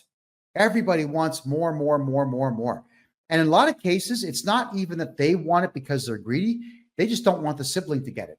It's about, let's see if we can sabotage this whole thing so that he doesn't get it. It's ridiculous. Get along. All right. But you can get rid of probate lawyers, and you should. Oh, okay. So do I deal with the Quebec government in addition to the CRA? Very difficult. But what we will do is we move the ownership of your Quebec properties into provincial corporations elsewhere, like Ontario or Alberta. Once we do that, then the property, aside from property tax, is no longer subject to the same rules and laws. Quebec is a messed up place. It is as Hitleristic as you can get when it comes to the provincial sales taxes. I would never run a business in Quebec. I would never register any government documentation in Quebec because the province of Quebec, they just rip everybody off. Albeit Montreal and Quebec City used to be beautiful. They used to be party central within Canada. They used to be great places to go. That is no longer the case. And the Quebec government does not really do anything to bring more revenue into the province. They don't exploit their forests. They don't exploit the amount of sunlight that the province of Quebec gets. If like solar and wind would actually do well in Quebec, those technologies normally don't do much, but they would do well there. And the Quebec government doesn't do any of these things. There's even what's that? It's where you put generators. They're long cables, and they ride up and down on the ocean waves. I forget what that technology is called, but the wave of the ocean generates power. And the St. Lawrence River, especially through Montreal, is very fast moving, and it's very rough. And it could also generate power by having those elongated cables with the generators on them. And the Quebec government's not doing that either. The Quebec government's not doing anything to make money except for stealing it from everybody who's there. I would get out of Quebec if you're in Quebec. Yeah, it's crazy. Just going to head back over to the Rumble Room. Okay, question. If you stop taxes coming off your paycheck, would you have to come up with an amount to pay at the end of the year? No. No, again, there's no law that says you have to give them money. Not a one. And if we do your taxes properly and we get you all the appropriate write-offs that you're allowed to have. Vehicle, if you're using your home for business, we can write some of that off. If you're using your vehicle for business, we can write some of that off. It's all kinds of things that we can simply write off. Medical expenses, legal expenses, your accounting expenses. We can write all these things off. Let's get your income down as close to zero as possible. And then we just send in your tax returns, because what we do is legal. If all your write-offs are legal, then we submit them. And the CRA is going to be hard pressed to say no to them, because they're going to be factual. That's how we do it. So even if you have a 9-to-5 job, should you still have an incorporated company set up? Yeah. Yeah, you should, because you can use that as a holding company and put all of your money into that corporation. And if you have a 9-to-5 job, you got to be talking to me about all the write-offs that you're allowed to have, which are many. You'd be amazed how many write-offs there are, even if you're on a T4 in Canada. I don't know if the same is true with the IRS in the United States, but there's a lot. You can actually ask your employer to stop taking taxes. Yeah, you can ask anybody anything. I mean, you could ask me to shave my head. I'll decline, but you can still ask. You could ask your boss to stop using the T4 for you. In some cases, you could say, hey, boss, do me a favor. Fire me. Discharge me from this job. Fire me and hire me on contract, because you've got a numbered corporation now, and you just write invoices to your boss, and your boss is going to save tens of thousands of dollars every single year. You know, if you have a company and you're not willing to have robots doing all the job, you want to pay people to do the job, great. Be fair with them and let them write everything off. Let them have numbered corporations. Put everyone on contract. Forget this T4 nonsense. There's no law. There is no law that says an employer must use a T4. Employers choose to do that. Okay, everybody? They choose to do that. And whenever I ran companies in Canada, I always chose to never do that. There's no benefit to it in any way. There was going to be a lot of money I would have to spend in order to write those T4s for people, something I'm certainly not willing to do. So no, I would never in this lifetime do a T4 if I was an employer. You can always give it a shot. There's no harm in trying to get someone to, I guess, see the light. Just present it to them saying, hey, boss, check it out. I'm going to save you $36,412 per year every single year. What do you say? Oh, and it's not going to cost you anything. What do you say? And then you tell them, look, I've got this new numbered corporation. Here's my custom invoice. I want to invoice you every Friday for my 40-hour work week or my 50-hour work week or whatever your number of hours are in the work week. That's exactly what you're going to do. All right, is just bring it forward. It's all in how you sell it. You want to make sure that when you're trying to get someone to do something, you always have to play to their greed. Never say, can I have a favor? Don't do that. It's, hey, boss, going to save you some dough. Check it out. Pre-do your numbers if you need to. Figure out what the actual numbers are. Pre-do them and tell your boss, hey, look at this. I'll save you $37,000, $51,000. I'm going to go on contract. Fire me. There's no benefit to it. The only time I would say don't get fired in that particular fashion is if you have full dental coverage, full medical coverage, full everything. In which case, get veneers done, get everything done you need to get done on your mouth and on your kids' mouths, your spouse's mouth, get all that stuff done, then ask. Take advantage of the company plan if it's there, because those things are used as a way to get in better talent. And it works. It absolutely works. But I would still rather pay for my own dental. If I was, let's say, being paid $200,000 a year to do a job, if I'm on a T4, I'm going to lose about $90,000 to the government, plus all the extras that go with it. Or, I just keep the $200,000 and I can afford anything. Because even if I've priced things out. If I got Like my teeth aren't bad, but if I got brand new veneers covering my teeth right now, I could get the whole thing done for $6,000. So I'd rather just not pay tax and not have dental. Just pay for my own dental. I'm fine with that. What about nonprofit organizations? Power Love, what about them? If you could expand on your question, please. I'd like to address that for you. All right, here's one. What's the deadline for filing my taxes? What happens if I miss it? April 30th. What happens if you miss it? If you didn't make any money, nothing.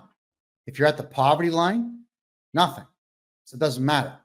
What happens if you miss it or you're going to miss it? You fax them a letter telling them that you have brain cancer, or your cat's got cancer, or your pet snake's got cancer. Somebody's got cancer and you're dealing with it. I need an additional 90 days. And they usually will grant it to you so long as you let them know in advance. So the penalties for filing late only exist if you're not using me as your accounting specialist. Okay. That's how it is. Most accountants will just go right ahead and write the penalties in for you because most accountants suck. They really suck. How do I maximize my tax refund? Okay, there's a bit more to it. It's a bit scrambled. Hold on. Okay. Should I be contributing to RRSPs to reduce my tax? No, never. The Registered Retirement Savings Plan in Canada, this scam, I was a kid when this came out. It's a scam. All right. So what they do is they tell you that you can put money into your RSP and save a little bit of tax each year. But then when you take it out at retirement age, they just tax you on all of it to the tune of 48%. Why would you bother investing in something that's not an investment? And the part that really gets on my nerves the most is that the banks who hold your RSPs or the fund companies that do, they actually will hold your taxes back on that particular day, the day that you cash them all in. Now, there are ways to cash in your RSPs and get about 30 to 40% tax reduction. I know how to do that. It's not easy to do, but it's worth it for you to do. So if you ever want to get some savings on that, let me know. Do not get into RRSPs in Canada or GICs. Forget that nonsense. Buy Bitcoin, buy XRP. You'll make a lot more money on that stuff than you ever will on anything the Canadian government has issued in the way of a savings plan. It's all a lie. It's a lie. Just like tonight's show is called, we got acts, laws, and lies. So we've covered acts, we've covered laws, and now we've covered lies. That is all that they do, is lie to you, to frighten you into giving them money for nothing. Speed up. How do you contact me? Could everybody please put my website address right now in the chat room right here on TikTok, please, so that our good friends can get a hold of me and get their taxes brought down to zero where they should be. What should I do if I make a mistake on my tax return? Call me. We're going to look at the mistake, scrutinize the mistake, and refile your taxes. You could refile your taxes back. They say it's only 10 years, but if you do it my way, you can go back as far as 15 years. You can look at all the mistakes in your tax return, every mistake that was made, and resubmit the correct version. Because the CRA, heaven forbid we give them incorrect information. Oh my goodness. So if you're coming to me to get your taxes done, in a lot of cases, I go back 10 years and I fix every mistake that was ever made by the previous accountants, or sometimes yourself. And once those mistakes are fixed, you'll find that you're going to be getting back quite a bit of dough. Typically about half of what you paid, you get back. So some of my clients have gotten checks back as high as 400 grand from all the nonsense that their previous accountants have done that we corrected. It is okay to make mistakes with the CRA. It's okay to make mistakes on your tax returns. Hire me, and I'm going to fix them all right up. Wow. Well, that's a lot of great questions tonight, everybody. I want to say thank you very much for all your questions. This is the Real Estate and Money Show, where we talk about real estate, money, and taxes. I know tax season's coming soon. So we're going to be covering a lot more to do with taxes. Thank you for the heart. Than we are real estate right now. But come the new year, there are some very big real estate projects I'm involved in here in Panama and a couple in Mexico. So I'll be sharing with you a lot about how to invest properly internationally to make the most out of your hard-earned dollars. My God, because it is so difficult to make money these days and so easy to spend it because the price tag on everything is through the roof. And it's all artificial. It's all by design, and it does nothing but hurt we the people. So let's fight back a little bit by getting me to do your taxes for you. I love saving people money. I hate the CRA. I hate the Canadian government. In fact, I hate every facet of the Canadian government. None of it is to the benefit of the people anymore at all. So let's just stop giving them money. Period. Wow. Oh boy, everyone. Oh yes, and I'm going to be covering the election on the 5th. That's Tuesday the 5th. We're going to have some American guests come on the show to talk at length about what's going on in the United States. April or June is definitely coming on. There's going to be a few other surprise guests for Tuesday's show. We'll cover the entire election for at least 4 hours, possibly 6 that night.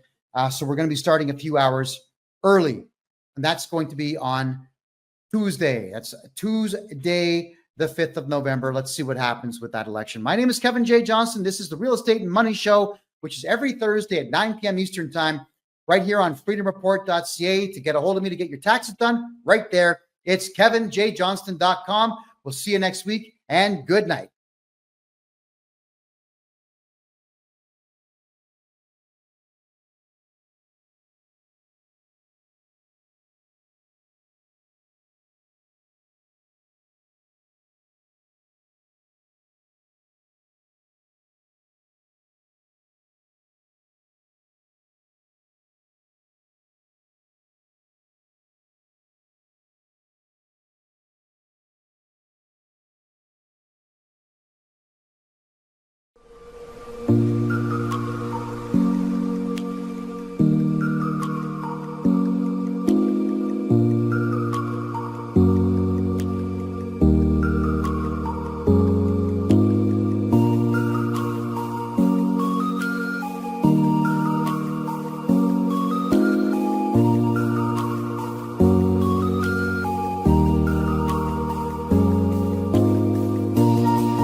Kevin J. Johnston here. I am on the roof of this amazing place with this amazing city behind me here.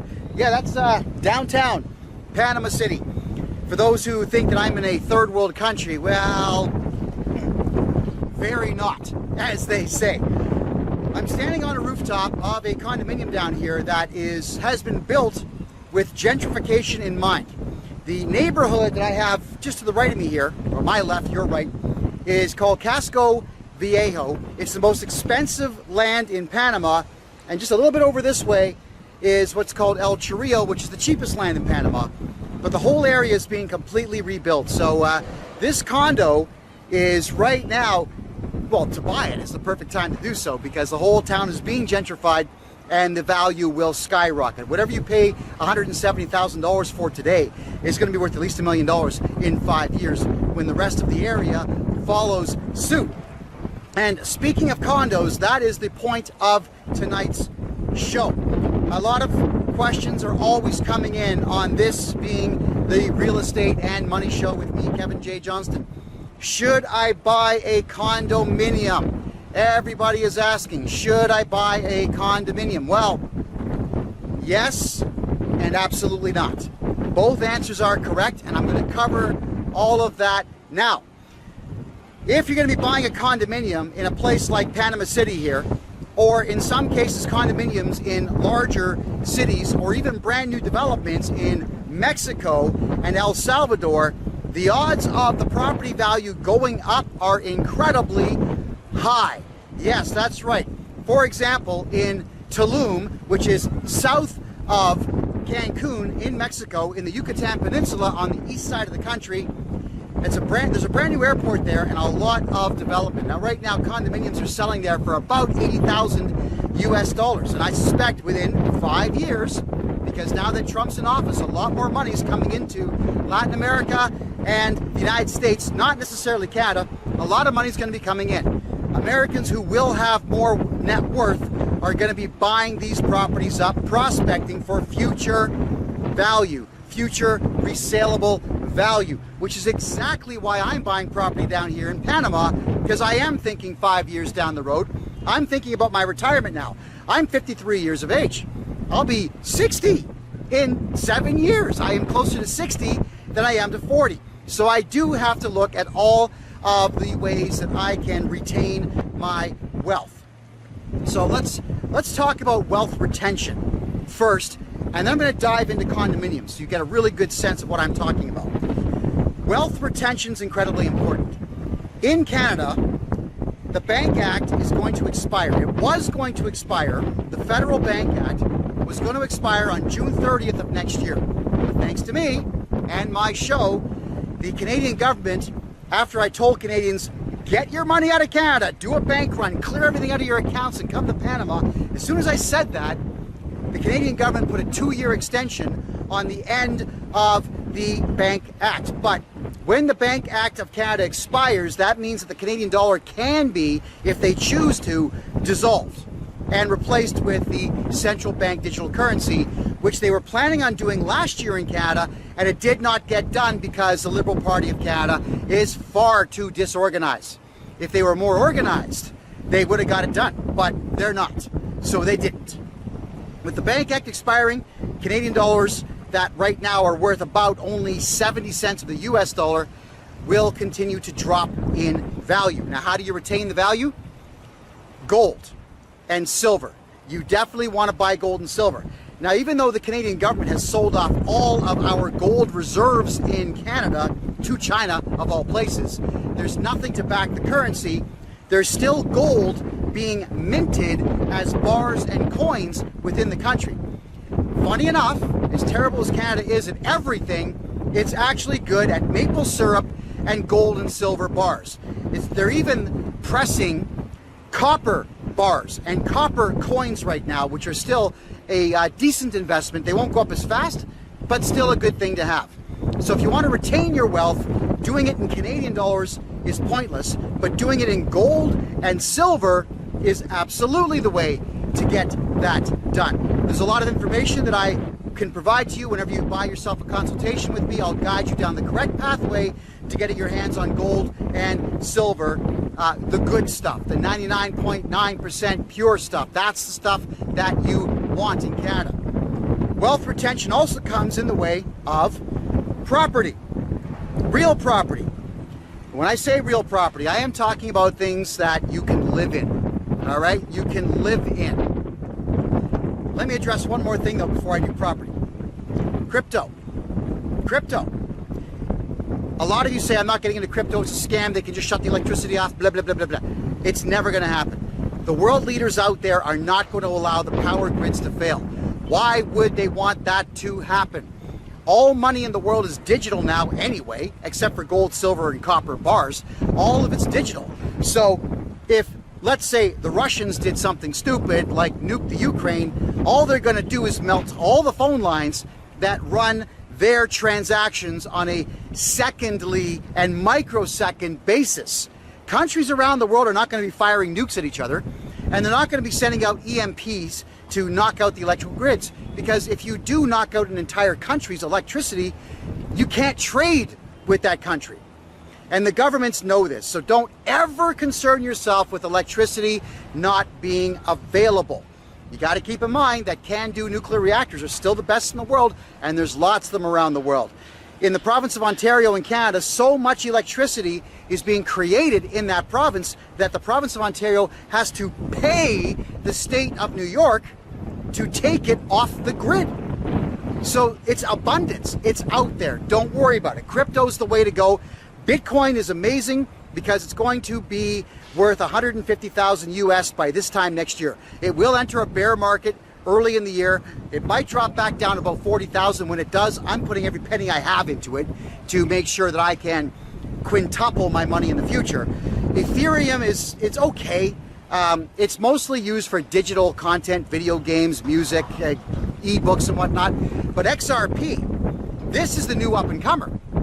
The Russians have indicated clearly that they want to go with XRP. Why? Because it's only 71 cents Canadian per coin right now, as opposed to $100,000 Canadian per coin with Bitcoin, which means it's going to be more widely available and more widely used by the people of Russia and all the surrounding areas. The former Soviet republics, for example.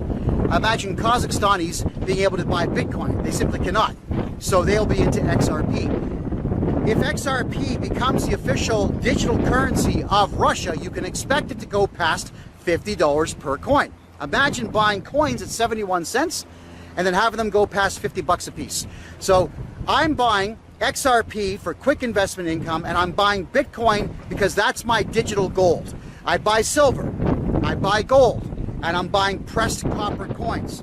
But now, property. You have to have a diverse portfolio if you're going to continue to try to live in Canada or do business in Canada or have some wealth in Canada. Some cash, some US cash, some gold, some silver, some crypto, and absolutely a property. So many of you out there are just absolutely dying to sell your houses. Don't do that.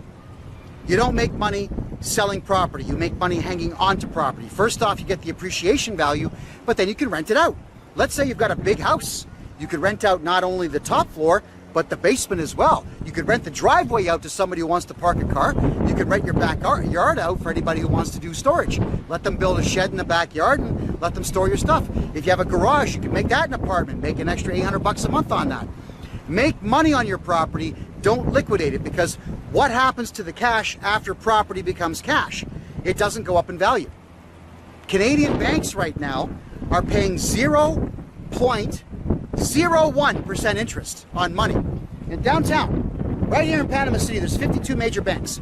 I made a presentation to the mayor of Panama showing him how the banking system in Canada works, and they all just lit up. What? For $1 million in the bank, you get 0.01%? Put $1 million in the bank here, you get between 7 and 12. Holy smoke, you can make $70,000 a year just in interest, and then let it sit and compound it. My God, Canadians are getting ripped off big time. So you gotta have property. You wanna hang on to your property, but you wanna buy houses, farms, or vacant land. I cannot stress enough about the condominium market. I will talk about Panama shortly. I want to talk about the Canadian condominium market, and I want to talk to you about it so that you fully comprehend where I am coming from. It is absolutely urgent that you understand precisely what I am saying to you now. Condominiums in Canada are the stupidest thing you can buy. It's dumber than buying a car. It's dumber than buying a cup of coffee for $5 when you can make a cup of coffee for 8 cents at home. It's that stupid. In Canada, condominiums are not freehold. Freehold means you own the unit, you own the little piece of patch of grass or whatever around it, you own it. In condominiums, you never actually own it. It's more like a long-term lease. So you might drop $500,000 to have your name on title on a unit, but you don't own it. The condo corporation that owns the building actually owns your unit. And they can, if they choose to, kick you right out the front door of a unit that you own. We saw this done during the fake COVID nonsense, where landlords would say, put a mask on when you're in our elevators, or actually it's the condo groups, and people would say, no, there is no pandemic, I'm not wearing a mask, only to be banned from the entire building. Yeah. So imagine dropping $500,000 on a condo and being banned because some crazy security guard doesn't like your choice to wear something on your face or not. Also, the fees. Let's talk about the fees with Canadian condominiums. The first thing you're going to be paying is your mortgage. That's big. A $500,000 mortgage right now is probably going to be about $2,700 to $3,300 a month in mortgage.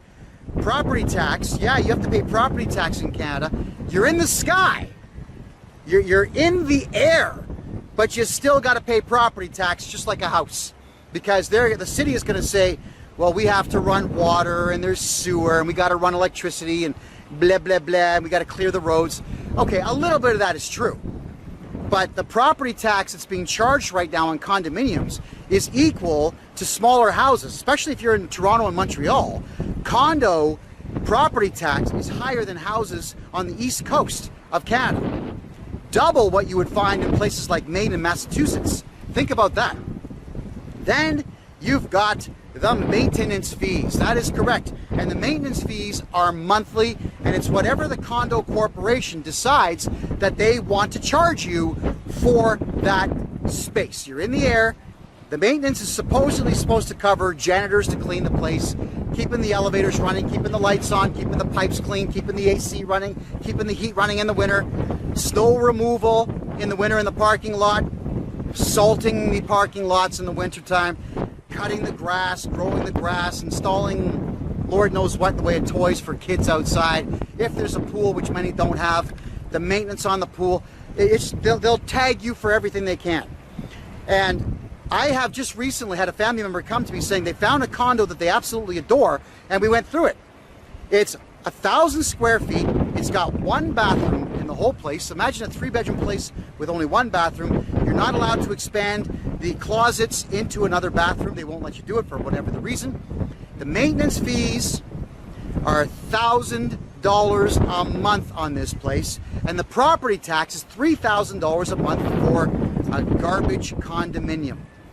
And the way that they were laid out in the 70s was awful. It even has parquet flooring. You remember that stuff?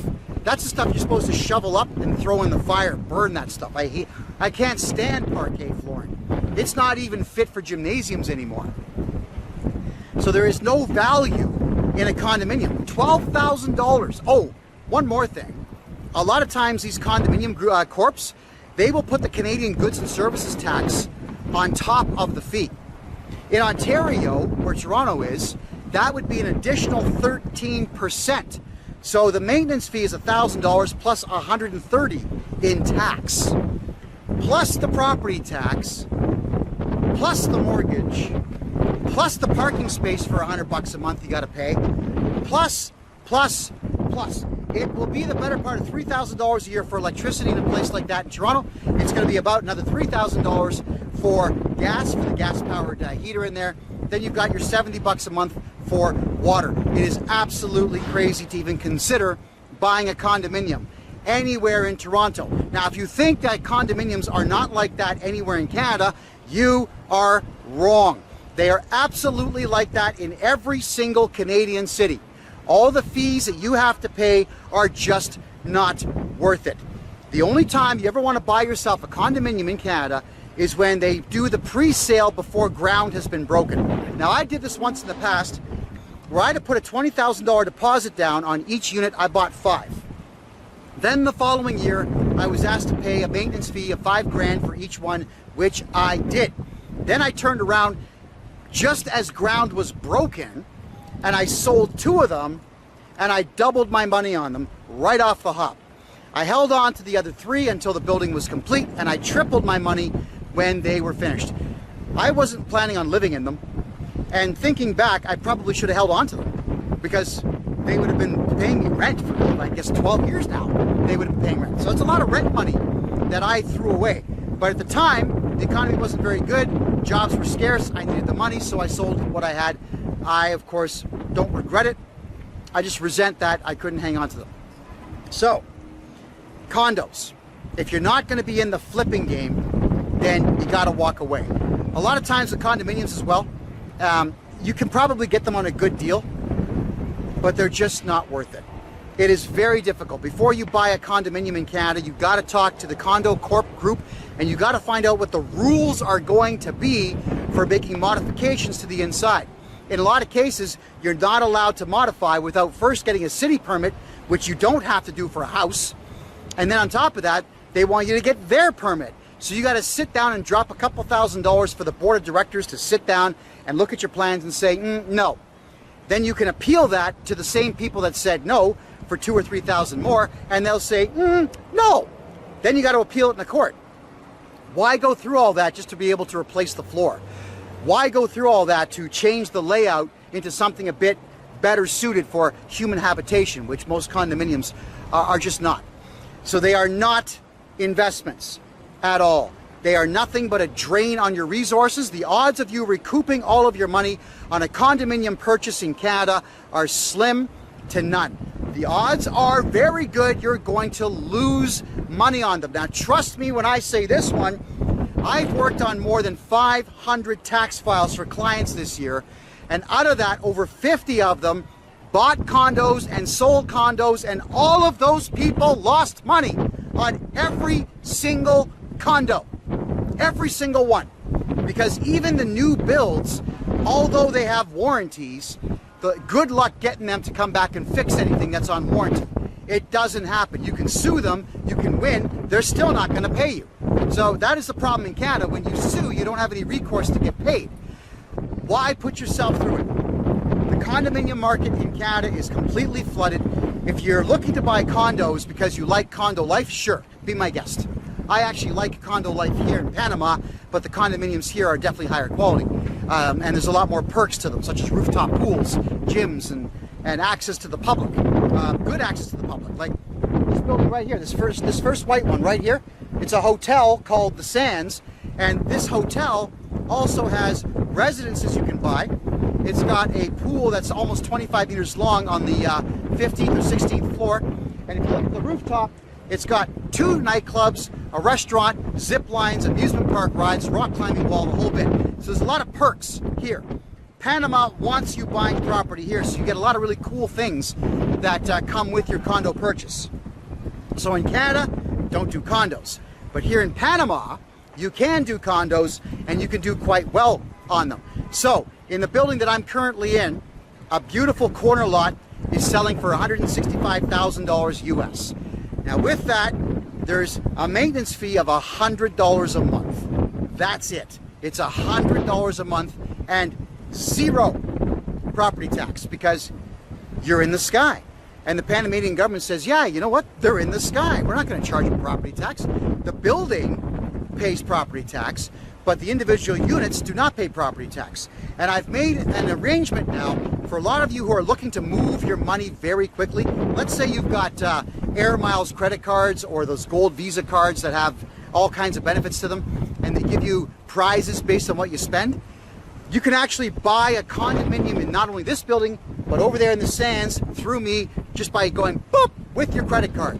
Yeah, we can do a credit card transaction to buy you a condominium that you can in turn Airbnb out. Now, Panama has some weird rules inside the city where you can only Airbnb your property for, I think it's 45 days minimum. But this building here, the arrangement was made that you can do it for one night. And that's where the money is made, on very short-term rentals. So why would you not want to Airbnb out a place that you can buy on a credit card? Get all your points on your credit card and then pay your credit card off. Congratulations, you just moved $160,000 US, 200,000 Canadian, out of the country in one transaction on the phone. These are the opportunities that await you in other countries around the world.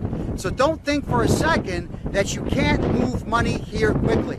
You can absolutely move money here quickly. To buy a condo here in Panama is nothing but pure profit, because Panama City is right now working incredibly hard on the complete rebuilding of older infrastructure. Roads are being rebuilt. Sewer lines are being rebuilt. New electrical lines are going in. When you compare Panama to Costa Rica, Costa Rica has power failures 5 to 10 times a day. Panama has had 3 since I got here. 1 for an hour because someone drove their car into a power box, and 1 for 30 seconds. And that's it. Panama's got their electrical grid down pretty solid. Yes, it's a developing country, but it's developing quite well, as you can see. The malls here in Panama are better than all the malls in Canada right now. They are beautiful, they are clean, they are full of retail stores, they are full of people. One of the malls in the city here is called Albrook Mall. It's right beside the Panama Canal. It's right beside the Panama Canal Airport. It's 1.1 kilometers long. It has retailers galore. It is just absolutely full of every single thing you could possibly want, and incredibly affordable. I'm buying cell phones, for example, right now here in Panama for almost $1,000 less than what I'm paying in Canada for the exact same phone. It is crazy to think that there's that much of a disparity in pricing between Canada and Panama. So here in Panama, to buy a condo is a very solid investment. You will make money on your condo. It will not be a financial drain on you.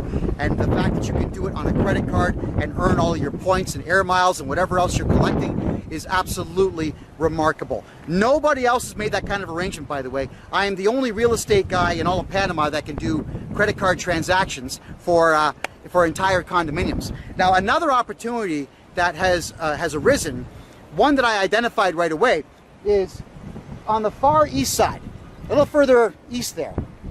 There's a lot of office towers where they got hit equally as hard with the fake COVID nonsense. The previous president was crazy. The new guy is never going to do that kind of a thing. So the old president shut everything down, just like Canada, the United States, just like England. And unfortunately what that meant is now the office towers on the far east side of the city are half empty. There are opportunities now to go in with just suitcases of cash and buy entire floors of office towers down here and turn them into your own luxurious condominium if you want. Could you imagine, since a lot of these buildings are about 140 feet wide by 140 foot square, imagine having a whole floor to yourself with a private key to the elevator to get you in there, and private door to the staircase and whatnot. You could have all that. You'd have to make the modifications to it. You'd have to strip all the office gear out, but it would be worth it. You could turn that whole thing into rentals if you wanted to. You could turn the whole thing into an education center if you wanted to. You can buy entire floors of half-empty office buildings down here.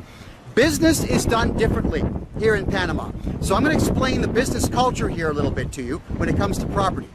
So if you were to see a house, and the house has a for sale sign, like Se vende, thank you. Se vende means for sale.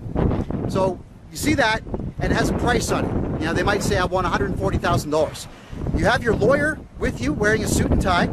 He's got a briefcase with paperwork, and you've got a briefcase, and I'll do everything through my translator. I'll say, hello, friend, hola, amigo. I want to buy your house, and I'll open my suitcase and I'll have all $10 bills to make it look bigger. Because $100,000 in cash is only about like that. It's tiny. It's nothing. It fits in one hand. So you got to fill the suitcase up with small bills, and you'll say, I want to buy your $140,000 house, here's $85,000. Now, and here's the lawyer to sign everything. And they'll say, okay, yeah, because to them, American cash is actually worth more than property. The culture has not evolved enough yet for them to look 20 years down the road and think about gentrification and think about the capacity to split their lots up into 2, 3, 4 lots and so on. These are things that we do in North America, but we've got a good 50-year head start in that type of a concept. So if you are looking to buy land here, show up with cash and your lawyer, and you can buy whatever you want for the price you want to pay. That's how it works. So if you want to do anything here, cash is king. It is very easy to get cash here in Panama, and it's actually very easy to open up bank accounts here in Panama. There's 52 big banks in this city right here. 52 big banks. If you want to open up a personal bank account, if you're a Canadian or an American, it's 950 Canadian dollars. It'd be about $725, $730 US right now. That gets you a lawyer and me walking into the bank with your paperwork, getting you a personal bank account. And we deal only with the top 20. We don't go to the really small ones. We go to the top 20 banks and get you the account that you're looking for. To get a corporation registered with a bank account down here is $4,000 US dollars flat rate. There's no tax on that. That gets the corporation registered, all the paperwork that you need, and gets you the corporate bank account open. Again, you can do all of this remote. That's what you're paying for, is to get it all done remote. If you fly down to Panama and walk in the bank yourself, they'll do it free, right? But you got to fly down and get it all done. You know, we can do it for you well in advance and have you start moving your money down here. And as for the corporate account, those are the best things on the planet to have here in Panama, because there is no courthouse in Panama that's going to do what the IRS says or do what Revenue Canada says. So many of you say, well, Panama's got treaties with Canada. Panama has a treaty with Canada if you're a murderer and you're on the run and they figure out that you're here. Yes, of course the Panamanians will tell the RCMP or the FBI, come down here and get him. He's yours. But if you're down here doing business, or you're down here trying to beat taxes in Canada, or beat taxes in the United States, or in the United Kingdom, or Australia, they don't care. They're happy that the money is here. So the banks get chartered by the federal government here, but then that is where the federal government just steps back. The banks do not cooperate with the federal government here at all.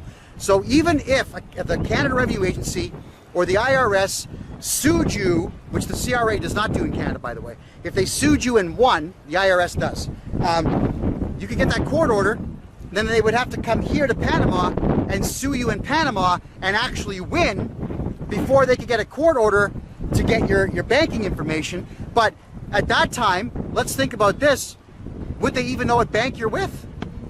And that's the funny part about the Canada Revenue Agency. They know what bank you're with in Canada because all the banks are chickens and they report everything to the banks. But the banks here are not reporting anything. So your money is 100% safe down here. But always do it in a corporation. If you're looking to hide millions, do it in a corporation. If you're looking to earn interest on your money, then you open what's called a foundation down here, which is the same thing as a not-for-profit corporation. A foundation acts as a holding company where you can have bank accounts that earn interest. So you get the same interest rate on your foundation bank accounts as you would on your personal bank accounts here in Panama. Now that is the best way to protect family assets. So the foundation becomes something that just gets passed down to the next of kin instantaneously. It's the same idea as having a family trust or a numbered corporation in Canada, where someone dies, the shares just get split. Now I'm going to explain that one for you right now. In Canada, the Canada Revenue Agency, they do things like put not liens on your property if they say you owe taxes, but they're called writs. So the writ that they would put on your house is actually not a lien. It can be beaten by filing a motion in the court to have it lifted. And the odds of it being done are actually quite high, because they didn't get a court order to put that writ there. They just went ahead and did it. And it's the same idea as a contractor's lien. If you put a lien on someone's property, you still have to perfect the lien by filing the lawsuit and showing all your evidence as to why it should be there. Because the lien can be argued to be removed in the future. So why give them the opportunity to put liens on property at all? Why not register a numbered corporation in Canada. I can do that for you. It's cheap, it's fast, it's done in 3 days. We declare it a holding company, and then we have that numbered corporation added to the title of your house or your condo or your farm or your collector cars or whatever you've got, and then we remove you a month later. And that way the numbered corporation now holds that property. Then we're going to make sure that we declare it just a holding company in your corporate bylaws, which I will write for you. We'll get them sworn in, so you're going to make that gesture with a notary public and say, I swear everything's true. And once that is done, whatever the corporate bylaws are will actually circumvent whatever your will says. That's something to keep in mind, which makes it powerful and means the property can never go into probate. I'll explain that just a little bit further here. So let's say, for example, I buy a house in Toronto, it's worth $1 million. Let's just say for the sake of argument. And because I've got kids, what I would do is I would have myself holding 51% of the shares, and the kids would split the 49. But in the corporate bylaws, it would state that whoever dies, the shares that remain get divvied up equally amongst the survivors who are part of the corporation. Should all parties die, the corporation will then be transferred to X, brother, cousin, friend, ex-wife, ex-lover, doesn't matter who it is.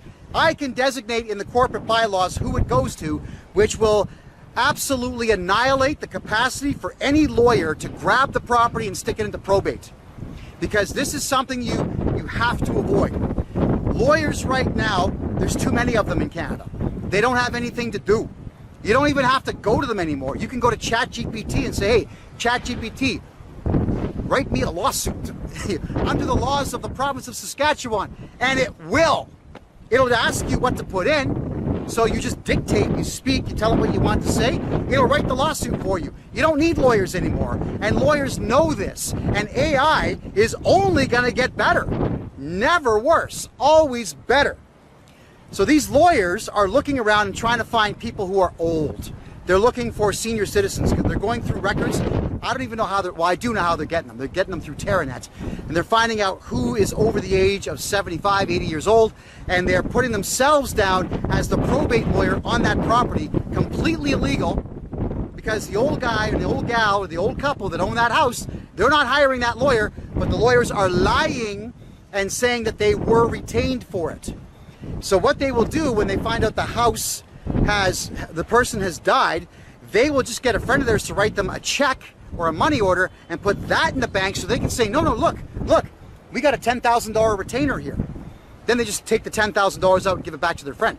That's what lawyers are doing in Canada right now. So if you have your house or your collector cars, your gold, your silver, your priceless art, if you have all of that in numbered corporations, and your insurance that you have on these things is to the numbered corporation, then there's no way for a lawyer to sneak in and say, yeah, I'm going to put this house into probate. It's not possible. It can't go into probate. In the corporate bylaws, and this is where I guess a responsible parent would come in, the corporate bylaws can be as detailed as you want. So let's say you've got 3 kids, 2 of them are stellar, good people, they hold jobs, they invest well, they're married, they treat their kids right, they treat their spouse right, and you got another burnout who's on weed and on alcohol all the time, hanging out with drug kingpins all the time. So you can state in the corporate bylaws that the loser kid has a 2% share in the corporation with no voting rights and can only ever retain the value of 2% and only upon death of the entire group, provided that he's not arrested for the murder of those very same people. So that's where you can put rules in saying that, you know, my idiot third kid who's a burnout, we want him to get an education. So he has to go get a university degree. He has to show the transcripts and he has to show his grades. He's got to show everything. He's got to hold a job for 2 years and make this much money and actually file taxes, although you shouldn't. But you can do these things to make them improve themselves to get more shares in that house. you can actually utilize the corporate bylaws to dictate all the terms of how the corporation runs. Because if that loser kid is going to be a shareholder, and he's only got 1 or 2%, even if you gave him voting rights, he can only vote 1 or 2%. So whatever you tell him to do, he can like it or he can lump it. There you go. So forget wills for houses. Forget all that nonsense. A numbered corporation for your house. Ideally, you want another numbered corporation for all of your savings and all of your money, because you can put your money there. These are not corporations that make money. So you don't need goods and services tax numbers. You don't need harmonized sales tax numbers. You don't need PST number. You don't need any of that nonsense. For if you got a collector car, let's say you've got a 72 Barracuda and a 69 Chevelle, and you got a 1905 Rio where you crank the engine. You got all these collector cars, and they're worth $5 million. You put those into another numbered corporation, separate the cars. And again, through the shareholders agreement, you could say, I have 51%. They can never be sold until my death, provided my death is not murder. And then dictate the terms of what these kids do with these cars. You know, you could even state that the cars can never be sold unless they get a certain value for the car. That the cars, if they are not going to be driven, must be put into a museum. Or you can dictate everything. It's your corporation, you dictate. Now, the kids can vote, they can outvote you after you're dead. They can do that, but at least what you're doing is you're establishing the rules of the corporation. You're keeping the government away from what you own, and you're also keeping these crooked, filthy, conniving, sneaky, nasty, vile, useless lawyers away from everything that you've worked so hard to get your hands on. When you're out there earning some more, it's yours.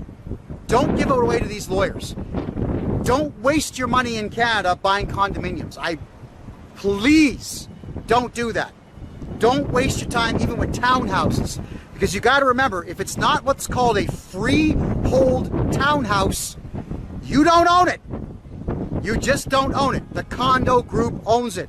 They will give you a difficult time about everything. The color of your curtains. If you put a Canadian flag or an American flag on the front, you can't do that. If your car has a loud paint job, you can't park a pink car in your driveway.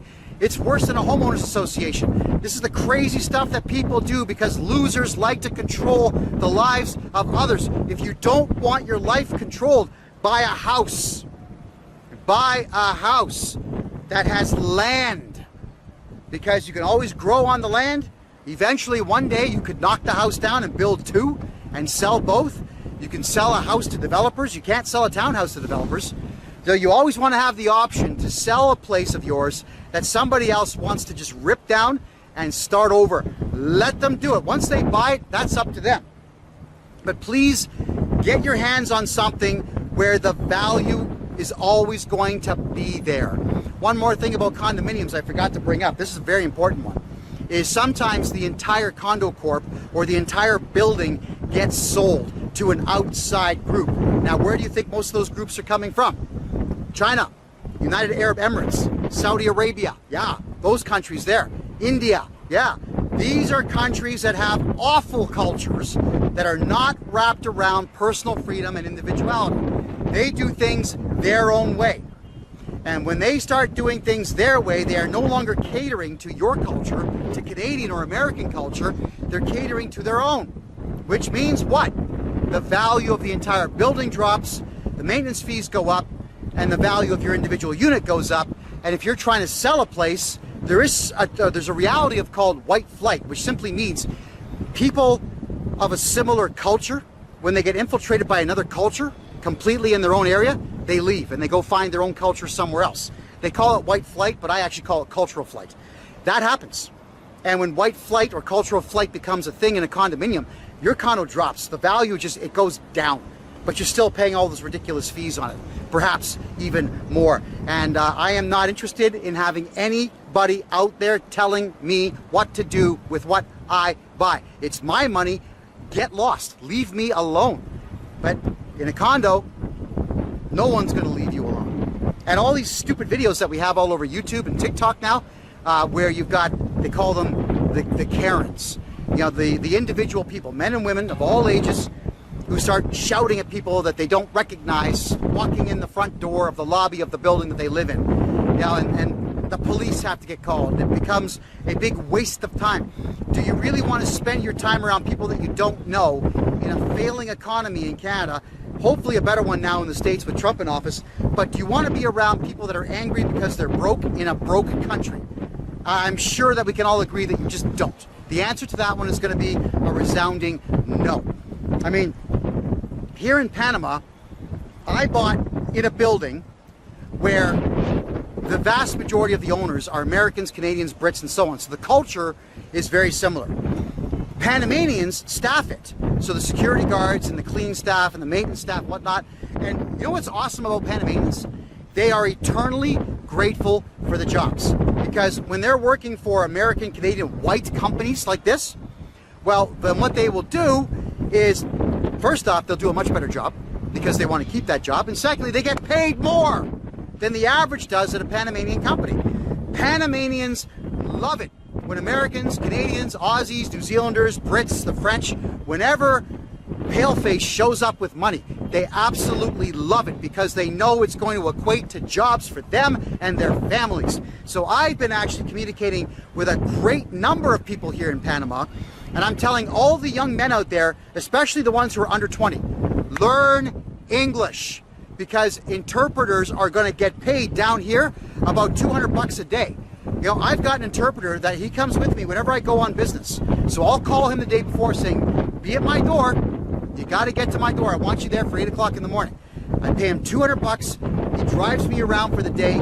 He translates everything for the entire day. I mean, I buy dinner. He's a hell of a guy. And I get all the work done that I've got to do. But translators down here who don't drive around, that just do the translations, they're like $20, $30 a day.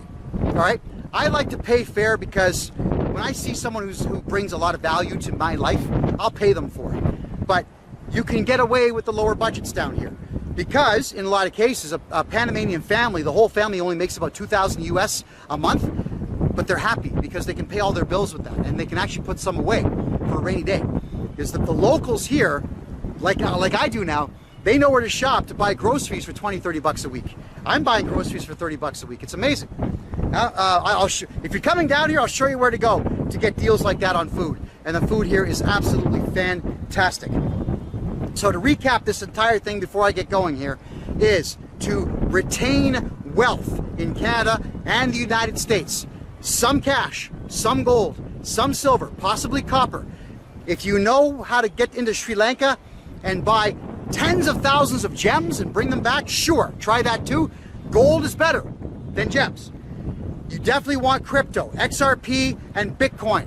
Bitcoin to hold it for higher value later. XRP because it will shoot up and you'll be able to use it anywhere in the world.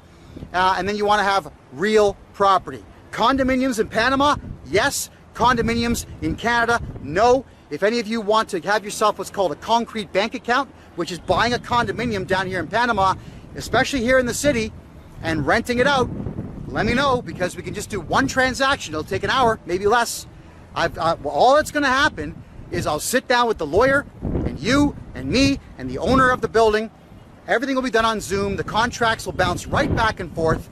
You'll be able to record the call yourself, just so you've got it, and we'll run the credit card, get you your condominium. You've now just transferred X number of dollars outside the country.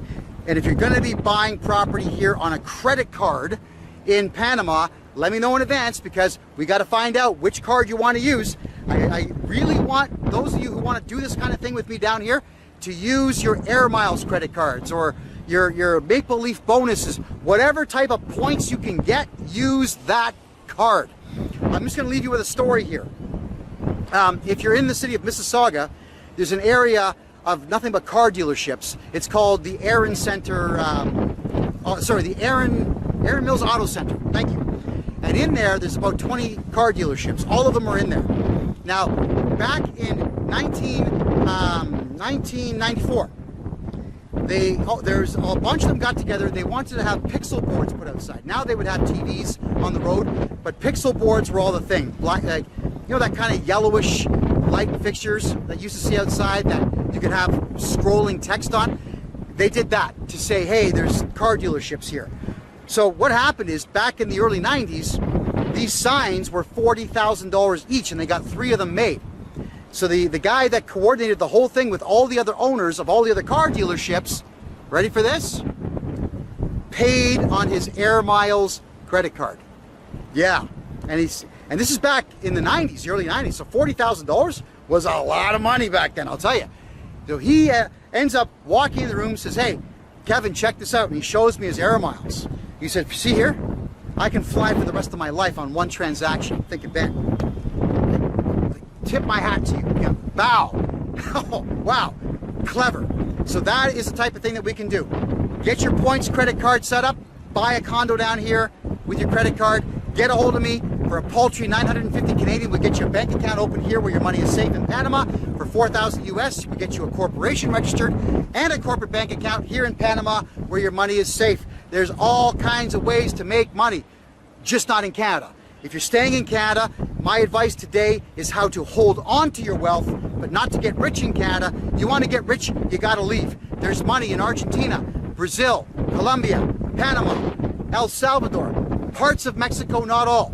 You know, right now, Eastern Europe, Russia, there's money floating around everywhere. United Arab Emirates still makes a lot of money. There are places to go around the world where money gets tossed at you.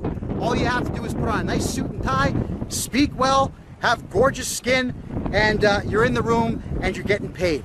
That is just how it works around the world. Canada is dead.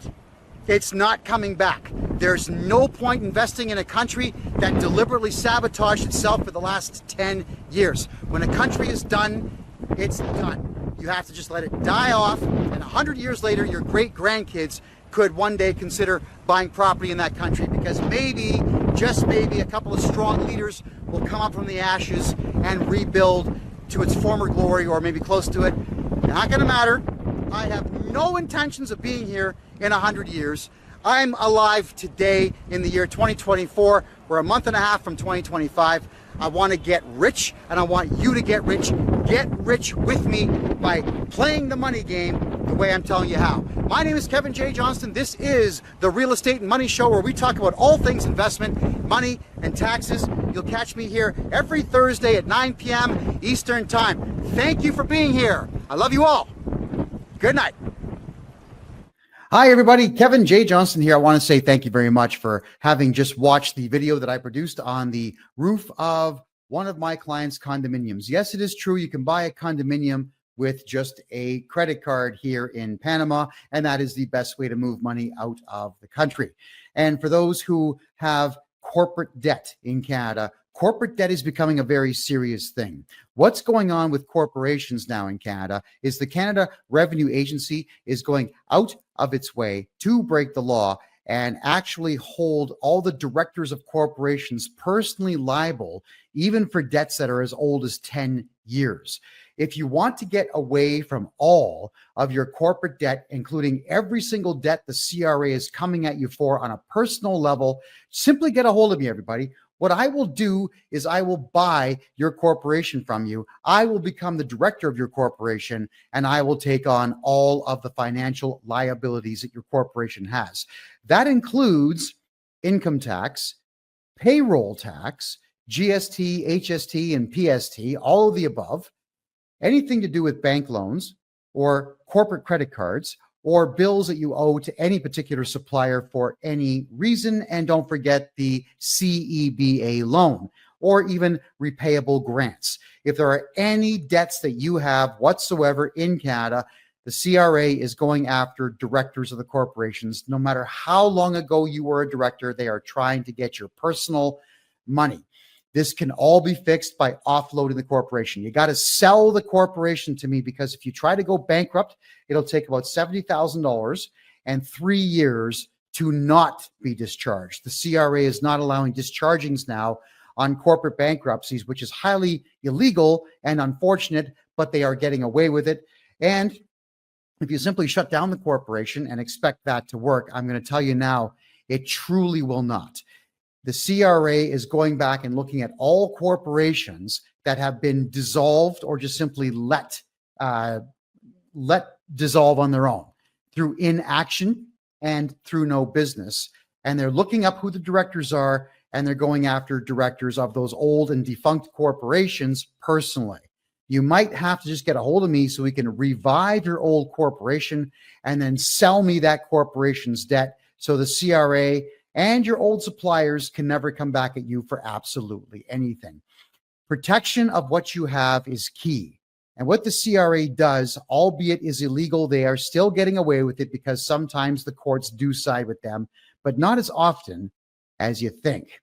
Once the corporation has been sold to me, you'll be signing a non-disclosure agreement stating that you cannot talk to the CRA about the corporation that I have purchased from you, which gets you off the hook completely. And I'll be contacting the Canada Revenue Agency and forcing them to prove that you had a corporate debt in the first place. That is correct. The CRA almost never has any records whatsoever of any of your taxes. What they have instead are assessments. And an assessment in Canadian tax law, if you could even call it law, is simply a guess. The Canada Revenue Agency has taken one wild guess as to what it is that you owe them, and that is what they are telling you that you owe. That is what they are basing all of their criminal harassment on, is a guess. And it's not even individual people doing it anymore. They are utilizing very poor AI software to judge what you have done in the past and to send you the according assessments to go along with what they think that you could possibly pay in the future. So if you were to have made, let's say, a $50,000 profit last year, they will judge you at about a $70,000 profit this year and tax you based on that. That is exactly what they do. It's all lies. It's all guesses. All of the numbers are completely arbitrary. And the only way for you to get around this is to have me do your taxes for you and then buy your corporation and take away all of that debt from you. The last thing that you want is to deal with the CRA. Let me deal with the CRA. Sell me your corporation right now. Get a hold of me right here at kevinjjohnston.com. I can't wait to sit with you for the hour consultation. If you do decide to sell your corporation to me, then I will refund the consultation fee because then we are doing a much larger scale of business. I want to have as many of you as possible no longer paying taxes in Canada, and I know exactly how to get that done. Starting in January, once a month, I'm going to have seminars on how to not pay tax, how to protect your capital, how to protect your properties, and how to protect your own money.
Good evening, everybody. My name is Kevin J. Johnston. This is the Real Estate and Money Show, which is every Thursday night at 9 p.m. Eastern Time. And due to popular request, tonight we're going to be talking about the truth in Canada about wage garnishments and frozen bank accounts that many of us believe mistakenly happens because the CRA has access to our banks, which you're going to find out tonight, really what the truth is on that. And I want to say thank you to all my American friends for being here, and thank you to all my Canadian friends for being here. We're going to cover for the next hour what the reality is of wage garnishment in Canada, what your rights are, what the law actually is on protecting yourself from government overreach, specifically in this case, the Canada Revenue Agency, which in Canada, it would be our IRS and the equivalent of the Australian ATO, but not as much power. In fact, nowhere near as much power as either the ATO or the IRS. We are going to talk about that. But first thing is first, everybody. Look what I found today, downtown Panama City. Yeah. The namesake of the former hockey player, Tim Horton. You all know the Tim Hortons Donuts in Canada was once bought by Wendy's and is now bought by some Indian guy, Singh, whatever his name is. So Tim Hortons has a location downtown Panama City. Have a look. There's the photograph right there of me taking a picture. I had no idea it was there. I was in a meeting today with a great number of people. I had a really good time today. Panamanians are very serious about doing business, which I love. And as we decided to just take a quick walk back, we bumped into Tim Hortons. You can see the twisty tower there in the background. That's called the F&F Tower. If you look in the background, you can tell by the reflection in the glass that I am not in Toronto. I'm in Panama City. Now, there's only one Tim Hortons here, and I'll share this information with you. This cup of coffee here in Panama at Tim Hortons is every bit as terrible as it is in Canada. I don't know what Tim Hortons did to their coffee formula about 8 years ago, but it sucks, and it sucks here too. Now, something else to keep in mind when you're down here in Panama is there are a lot of local business folks down here, men and women that run their own local coffee shops, their own cake bakeries, cookie bakeries, whatever it might be. You can get a cup of coffee at one of these places for 50 cents, which is delicious compared to Tim Hortons, which sucks. And you can get donuts this big for 80 cents. Or at Tim Hortons down here in Panama, you can get 2 little apple fritters like this and a really crappy cup of coffee for $8.40. Right. So I just want to point out that when you're dealing with this one Canadian coffee chain, one location down here in Panama, it's not worth it. It's cool to see that they've got Canadian decorations inside of it. They've got a pretty cool display of neon lights forming the maple leaf, but there you go. Don't buy Tim Hortons caca down here in Panama. You're going to be equally as disappointed as I was today. So I dumped half the coffee out because I just couldn't drink it anymore. And I stopped at a local coffee shop and got myself a 50-cent cup of coffee. And I am so much happier for it. All right. I want to also, this one here, guys. I got this message in Facebook. It was a Facebook ad to do with taxes, which is, of course, what I do for a living. And here's what the ad looks like. It's from a company called Online Accounting LLP. It asks, are you 1, 2, 3 years behind on taxes? Now's the time to take action before the CRA does, the Canada Revenue Agency does. And what do we see in this advertisement? A police car. All right. They're trying to frighten you into hiring them to do your taxes, because this advertisement is telling all of you that you're going to get arrested if you don't do taxes. So I thought, you know what I'm going to do is I'm going to call this company. They ended up being in Edmonton, Alberta. And when I gave these people a call, I had a conversation with them for 34 minutes. It was a 34-minute conversation. And I grilled this guy. I lied to him, said, yeah, my mother's 83 years old. She saw your ad. She flipped out. She's been staring out the window for the last 3 days, waiting for the police to come and get her. She hasn't done her taxes. And then I start asking him a ton of questions about their capacity to do taxes. Questions like, will you cooperate with an auditor? Well, yes, we will. You have to. It's the government, he says to me. I want you to go and hear this thing for yourself. So if you're looking right there, this is my Rumble page, everybody. You can see it's this video right here. It's the second most recent one. You can see it's 38 minutes long. Please get in there and listen to it. freedomreport.ca is how you're going to find that video. And eventually this guy just comes out and tells the truth that they do whatever the CRA says because they are afraid of the Canada Revenue Agency. So an accounting company that advertises that you will get arrested if you don't do your taxes used fear tactics to sucker people into contacting them, to hire them to do taxes, only to tell me on the phone that they themselves are afraid of the CRA.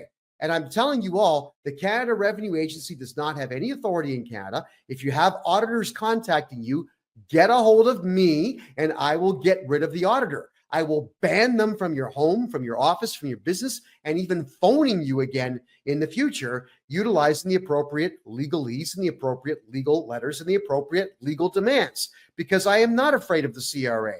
I know what they are. They are merely a collection agency that gets government funding to make you angry and to lie to all of you. And I'm not thrilled about that in any particular way. In fact, it aggravated me so much so that I kept this guy on the phone for as long as he would answer questions. So as you hear me speaking to him, of course, I lied about wanting to hire him. I lied about my mother being alive and being afraid of the ad. Who cares? I lied. I'm telling all of you, I'm telling you the truth that I lied to this company to get them to answer questions so that I can protect all of you from really bad people and really bad accountants. Yeah, I lied. What happens if you lie? Nothing, except you make really good content. So I want you to go ahead and play this this video for yourselves, freedomreport.ca, and have a listen to just how useless this particular accounting company really is. You know, in fact, I would encourage everybody watching this show, call accountants in Canada and ask them questions. Very important questions. Will you cooperate with an auditor if the auditor contacts you? If they say yes, you got to get rid of them because they don't work for you. They work for the CRA. Can the CRA pull your license? If they say, well, yes, they can. They're the government.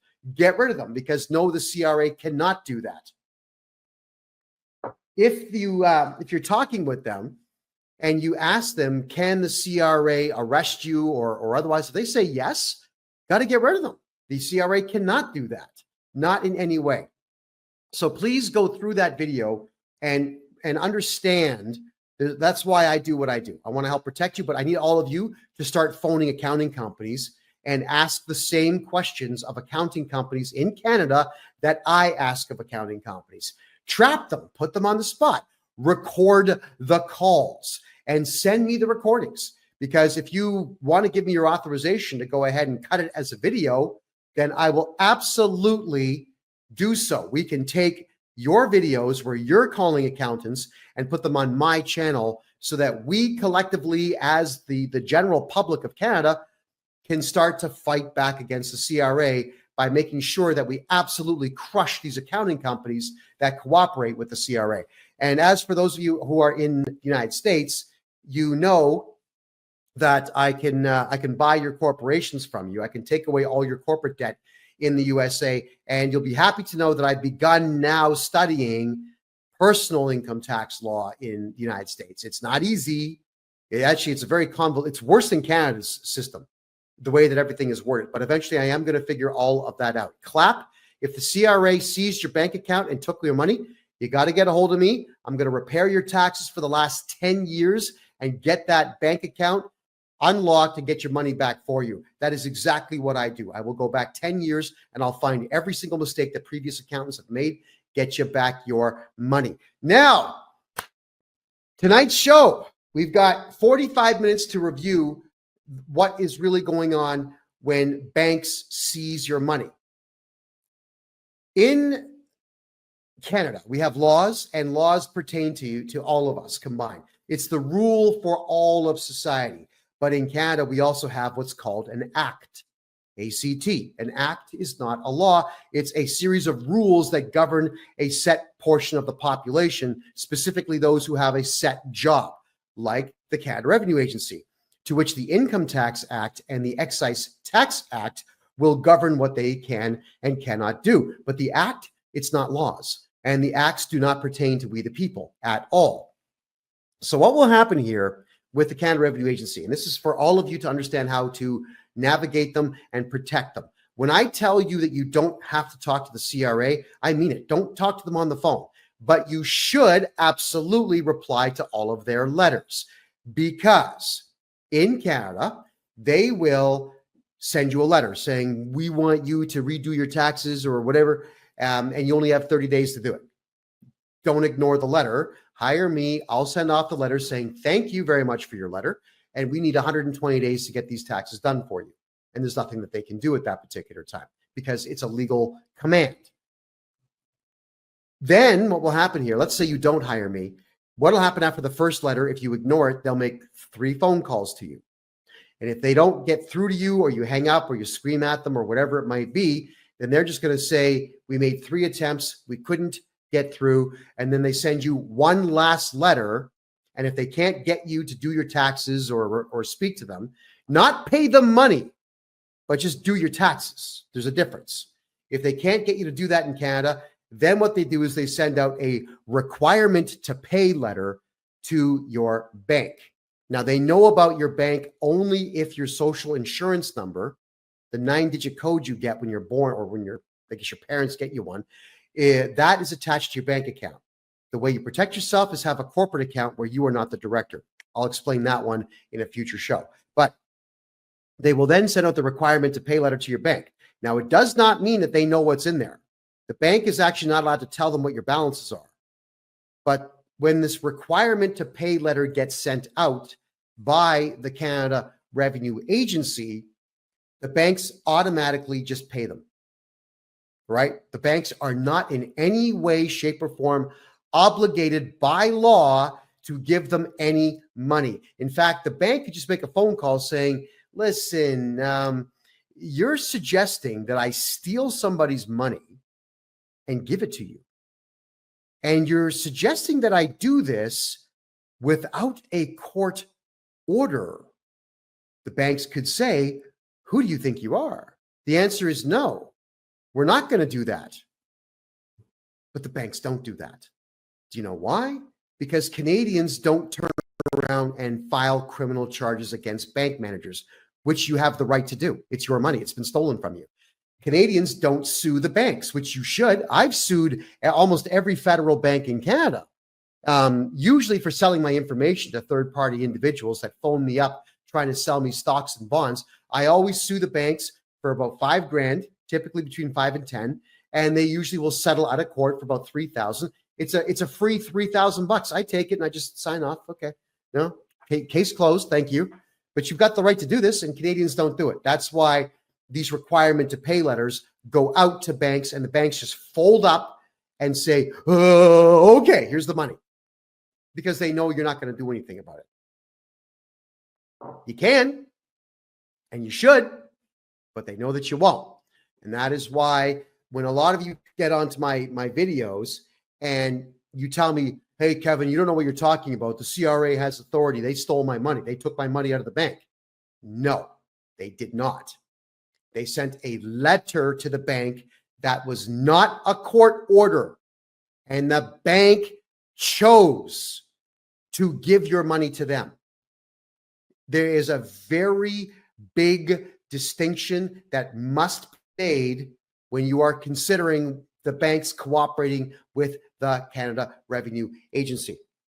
It is the banks that are completely and totally liable for your money being handed over to the CRA when that is exactly what happens to you. All right, Clap is saying, specifically told my bank not to take my money out of my account to give it to the CRA. Again, Clap, you got to get a court order, a real simple one. It's called a motion in the courts. You file a motion in the court, you subpoena the CRA, they're not going to show up. You tell the judge that they took it out without a court order and you want an order to put it back, and the judge will give it to you.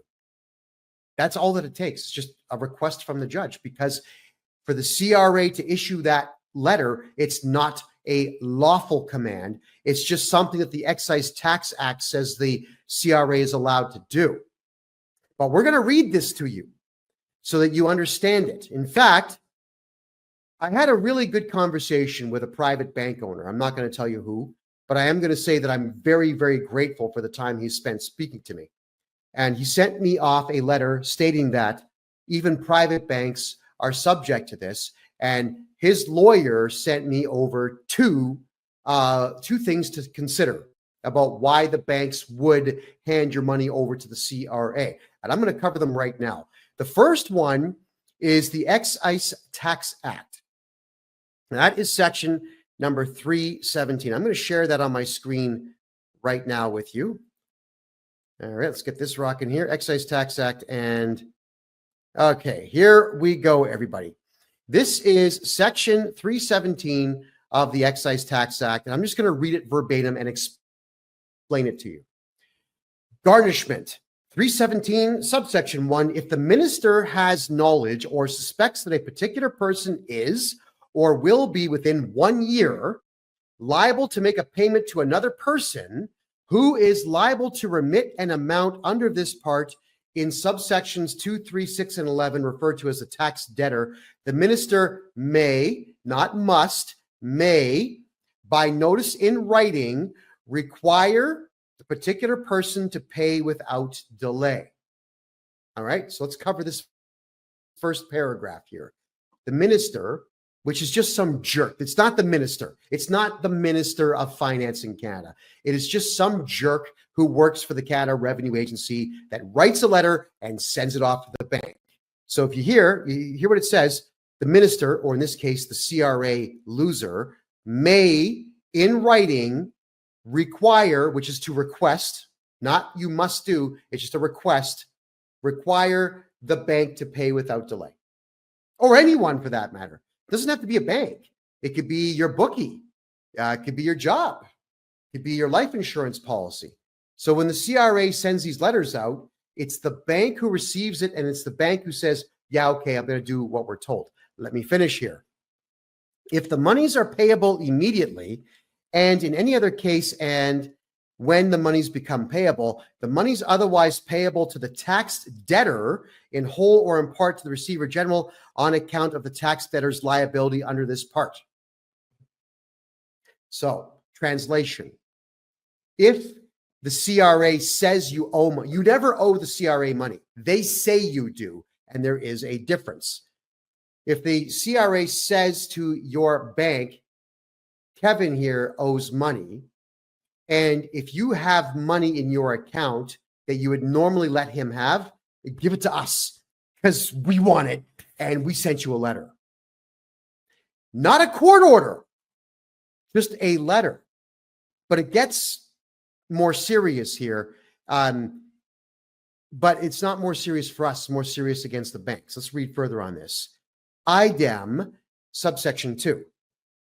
Without limiting the generalities of subsection 1, where the minister or CRA has knowledge or suspects that within 90 days, a bank, credit union, trust company, or other similar person in this section referred to as the institution will loan or advance monies to or make a payment on behalf of or make a payment in respect of a negotiable instrument issued by a tax debtor who is indebted to the institution and who has granted security in respect of the indebtedness, or a person other than the institution will loan or advance monies to or make a payment on behalf of a tax debtor who the minister knows or suspects, subsection 1, is employed by or is engaged in providing services or property to that person, or was or will be within 90 days so employed or engaged, or 2, where that person is a corporation not dealing at arm's length with that person.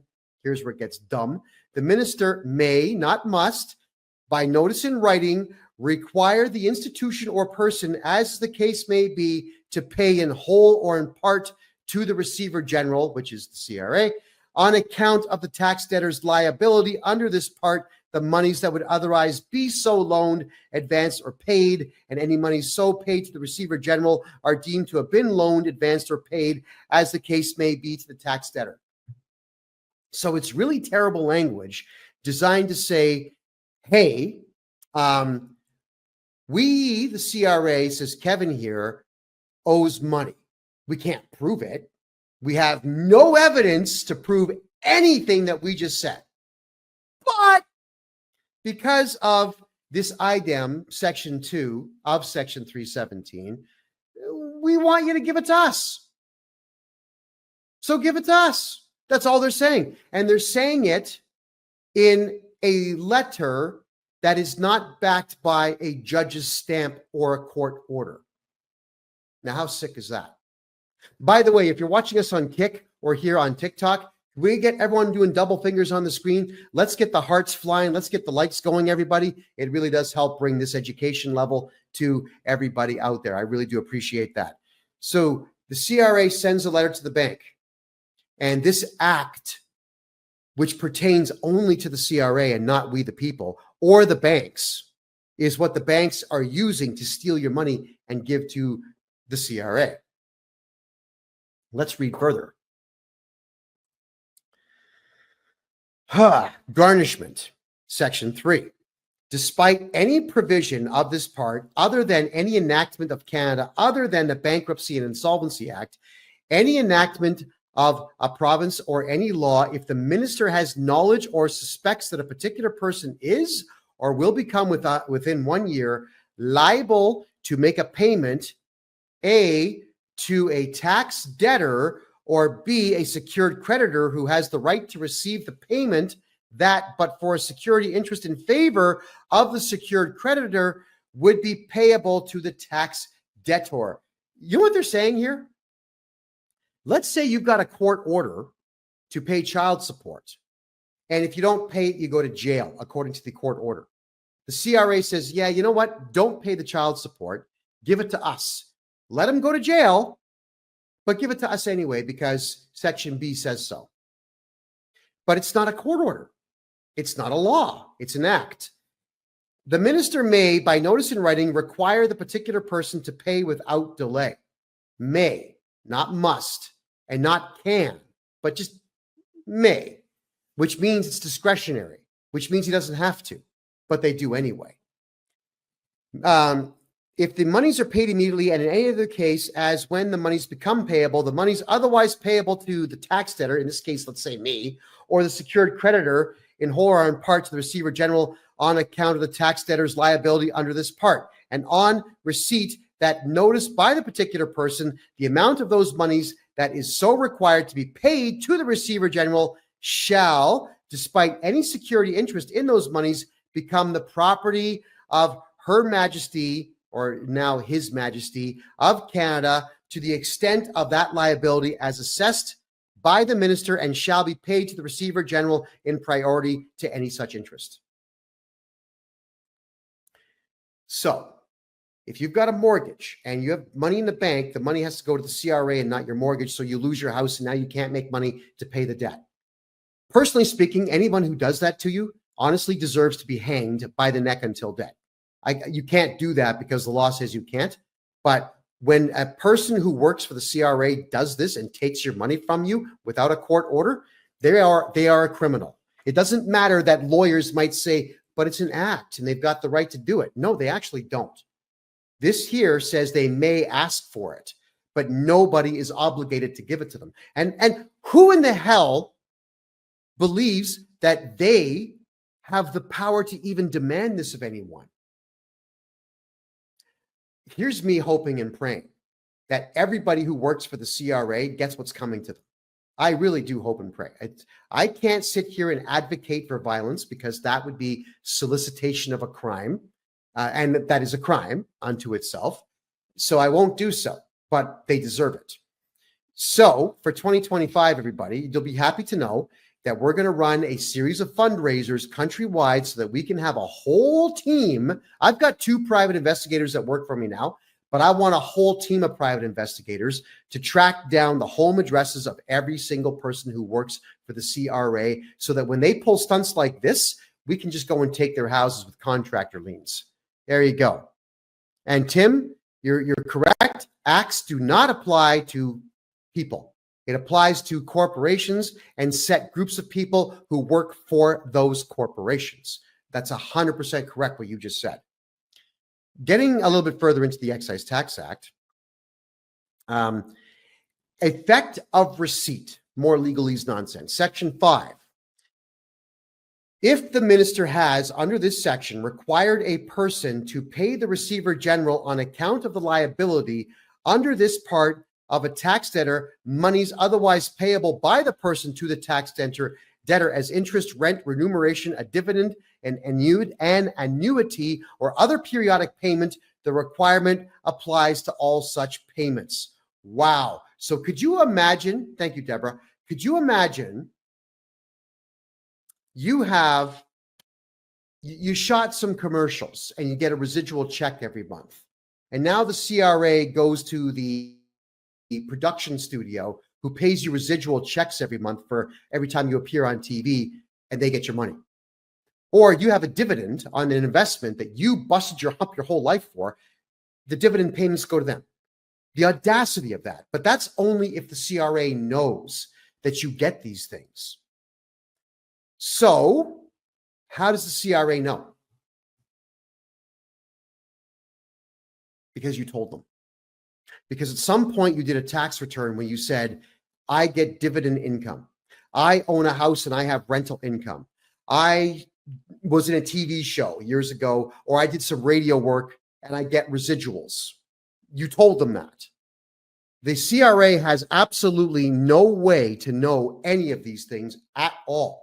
Even if the CRA gets a T4 from your employer, we can write a legal letter to the CRA. We can swear it in like this with a notary public, and we can state that the T4 was submitted in error, and all the tax information on it we vehemently deny. Why don't we do this? Well, I do this for my clients all the time. If I look at a T4 and I think there's one mistake on it, then I'm going to go ahead and attack the CRA saying, you cannot use this T4. It's an error. Then we go and attack your employer and we get them to fix it. And that's another long story unto itself, but I do this for clients all the time. So what I'm getting at here, everybody, is that the CRA is making a boatload of demands. Hold on, I'm just going to get rid of a troll here. Someone's calling themselves David White. They're trying to get my attention. They're not going to get it, and they are officially blocked. Confirm. Bye-bye. We don't tolerate trolls here, everybody. Sorry. This is about finance and commerce, not about personal vendettas you might have. All right. The way that we do this is the CRA is going to make demands of anyone that they know might be giving you money, and they're going to send letters to those parties, your bookie, your boss, your bank, your creditors, your life insurance company, all of these things, okay? And Travis, I see you there. If you wanted to talk to me, just go to my personal website. That's the best place to hit me. Please, kevinjjohnston.com, myname.com. Travis, I'd love to talk to you. We have to stop telling the CRA everything about our personal lives, because everybody out there who tells the CRA anything, the CRA now knows and will pursue it. They will chase it. And the banks, as you've learned, are complete cowards, and they will give in and give your money away. Your boss is probably going to give in and garnish your wages. We'll talk about garnishments in just a couple of minutes here. But this is the most important part now of the Excise Tax Act. This is the part. Okay, Travis, I get it. I see your comments. I see them. Please stop. Everyone, just send one at a time. Let me just digest what you're saying. I want you to understand now that if you go to the Criminal Code of Canada, which is on the canada.ca website, and you read every single solitary crime that they have there, there's always a section called punishment. Punishment. Section 319 of the Criminal Code says if you offend somebody, they're going to shake their finger and get really mad, but the punishment is 2 years in prison. Oh, yeah. Bill C-63 in Canada, which has now been voted in, says if you offend anybody on the left through social media, they're going to get really mad and you're going to go to jail for life. Those are laws, and those laws always have punishments attached to them. So now I'm going to read to you directly from the Excise Tax Act what the punishment is if a bank does not give your money to them. Failure to comply. Section 7. Every person who fails to comply with a requirement under subsections 1, 3, and 6 is liable to pay Her Majesty in right of Canada an amount equal to the amount that the person was required to pay under that subsection. Is liable to pay. Okay, so what they're saying here is, let's say you work for McDonald's, and let's say McDonald's pays you $20 an hour. If the CRA tells your boss at McDonald's, garnish this guy's wages because we say, we can't prove it, but we say he owes money and we want it. And we didn't even get a court order because we are criminals and we have decided that we're just going to act like criminals and intimidate you and so on. McDonald's, if they don't give the half of your salary to the CRA, according to Section 7 here, is liable for the $10 an hour they're stealing from you. But let me cover that one in just a second here. Stick around, please. Section 8, every institution or person that fails to comply with the requirement under subsection 2 with respect to monies to be loaned, advanced, or paid is liable to pay to Her Majesty in right of Canada an amount equal to the lesser of the aggregate monies loaned or the amount that the institution or person was required to pay. Now, there's an assessment that'll get done, so the CRA will guess what that number is. But look. The word punishment is not here. There's no punishment. If you are a business owner and the CRA issues a garnishment order to you and you refuse to steal money from your staff, the CRA will say, well, we're going to shake our finger and we're going to get really mad and we're going to tell you in writing that you're liable. But even the act itself does not allow us to punish you. You know how somebody would actually be liable for that money? Is if the Canada Revenue Agency sued you. And I've got news for everybody out there watching this show right now. The Canada Revenue Agency does not sue anyone. They do not sue the banks. They do not sue corporations. They do not sue you or you or you. They don't sue any of you. They don't do that because the Canada Revenue Agency is not a police force. They do not have authority. What they do is they rely on the lawyers provided to them by the Department of Justice. And the Department of Justice actually bills time to the CRA. So if the CRA is going to sue you to try to get you to pay the garnishment on someone's wages, they would have to hire a lawyer.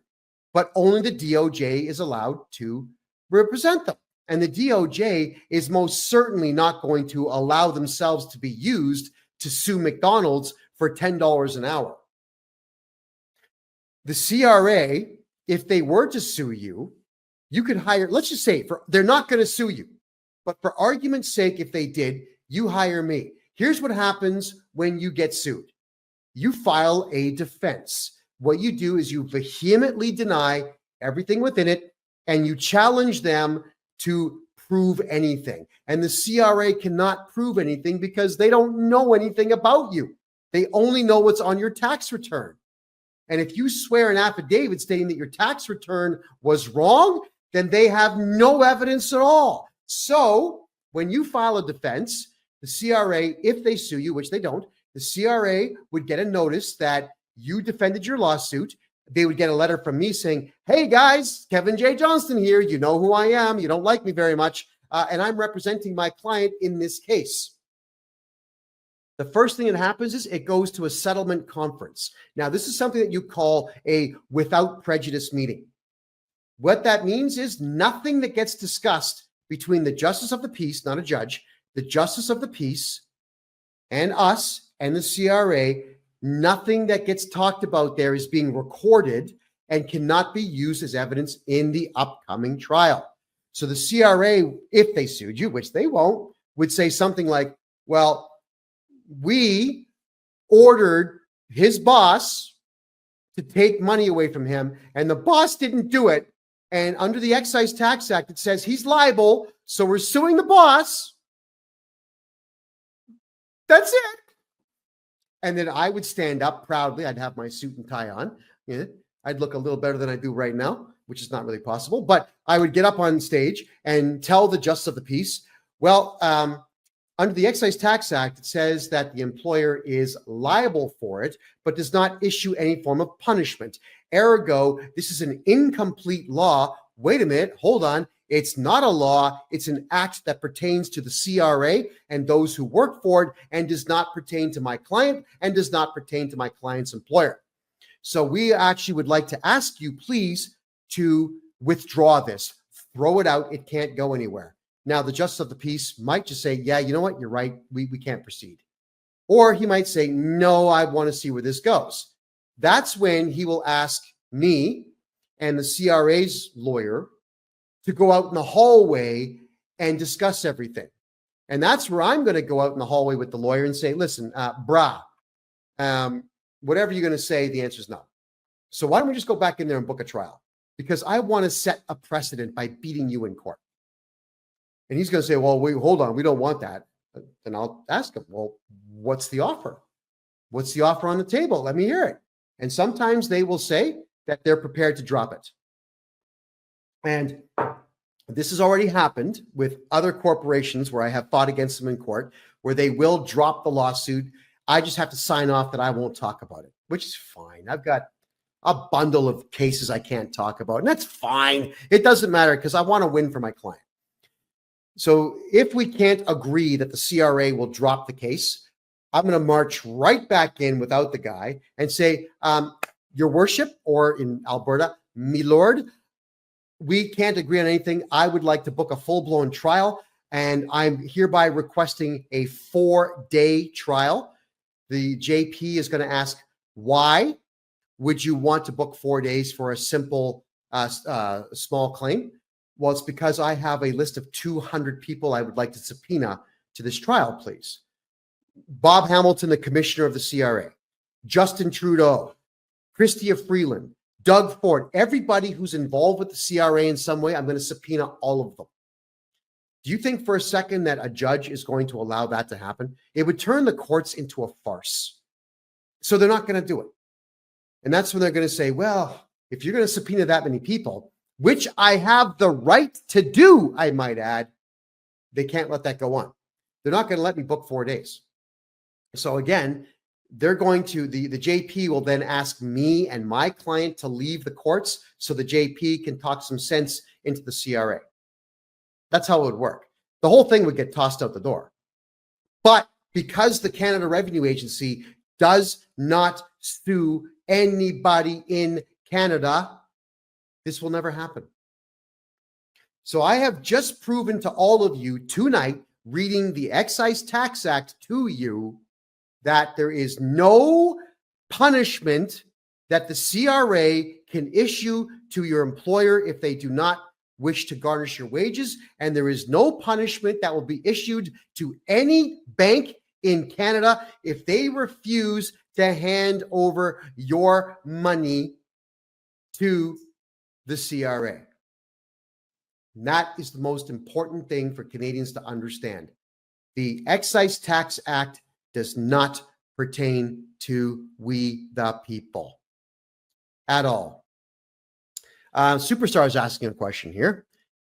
How about if you owe GST collected for 20 years ago? Can they take it from your bank account? If you reported that you have GST that you collected, they will certainly try. Yes. But what you got to do there, Superstar, is get a hold of me and I will fix the GST or the HST or the PST reporting that you've done. The odds are good if you're not an accountant, you got the numbers wrong. I will get the numbers right and make sure that those 20 years worth of debts are history. I'm just going to show you now the Income Tax Act. Let me change screens here. Hold on. I'm just going to switch. StreamYard's not the easiest one in the world to switch on. And the Income Tax Act. Here we go. So this is the other section or the other act that the banks will rely on. When the banks when you're yelling at your bank saying, you took all my money, you gave it to the CRA, I want my money back. The banks will say, we can't. Our hands are tied. The CRA said we had to do it, so we have to do it. It's the same thing. Look at the wording of this. Whereas the minister with knowledge and suspects that you owe money, they'll attack. Garnishment, you see, it's the same thing. All right. Definitions, secured creditor, it's all the same thing. Garnishment, here we go. This is the Income Tax Act. Provisions of this act that provide a person who has been required to do so by the minister must pay to the Receiver General an amount that would otherwise be lent, advanced, or paid to the taxpayer who is liable to make a payment under this act, or to that taxpayer's secured creditor apply to Her Majesty and Right of Canada. Blah, blah, blah. Same wording. Okay. IDEM. Here we go. Failure to comply. This is now the Income Tax Act, Section 224, subsection 4. What happens if you choose not to comply? Every person who fails to comply with a requirement under subsection 2241, 2241.2, or 224 section 3 is liable to pay Her Majesty an amount equal to the amount that person was required under the same subsections as the case may be to pay the Receiver General. All right, hold on. Failure to comply with S1.1. Every institution or person that fails to comply with a requirement under subsection 2241.1 with respect to monies to be lent, advanced, or paid is liable to pay Her Majesty an amount equal to the lesser of A, the total amount of monies lent, advanced, or paid, and B, the amount that the institution or person was required under that subsection to pay the Receiver General. And look at this. Once again, the word punishment is not there, which means it is not a law that pertains to we the people. It doesn't pertain to the bank. It doesn't pertain to your employer. It doesn't pertain to anyone. So, when I tell all of you the CRA does not have authority, you understand now what I'm talking about. The Excise Tax Act and the Income Tax Act are not laws that the banks and employers have to follow, but the banks do follow anyway because Canadians do not file criminal charges against bank managers, and we all have to start doing this. Otherwise, this practice of the CRA sending out threats to the bank and the bank capitulating is going to continue. And it's we, the little guy, who loses every single time. Now, what is the solution if the bank shuts down your account? Charge them criminally, sue the bank, sue the CRA, hire me to do your taxes. I'll get them all done for you. I'll correct every mistake that's in there. And once your taxes go in and I have put forward all the write-offs that you're legally allowed to have, and remove all the income that was improperly reported and get your taxes down to zero, then the garnishment has to go away and the money goes back into your bank account. So the fastest way is to stop going to H&R Block, stop going to Sidler & Co., stop going to these stupid accountants out there and these idiots on TikTok who tell you, well, I'm a tax expert. I can help you pay less. So tell you what, I can help you pay zero.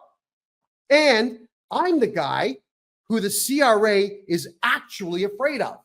And I know this because the CRA sent me a threatening letter saying, you know too much. You know too many laws.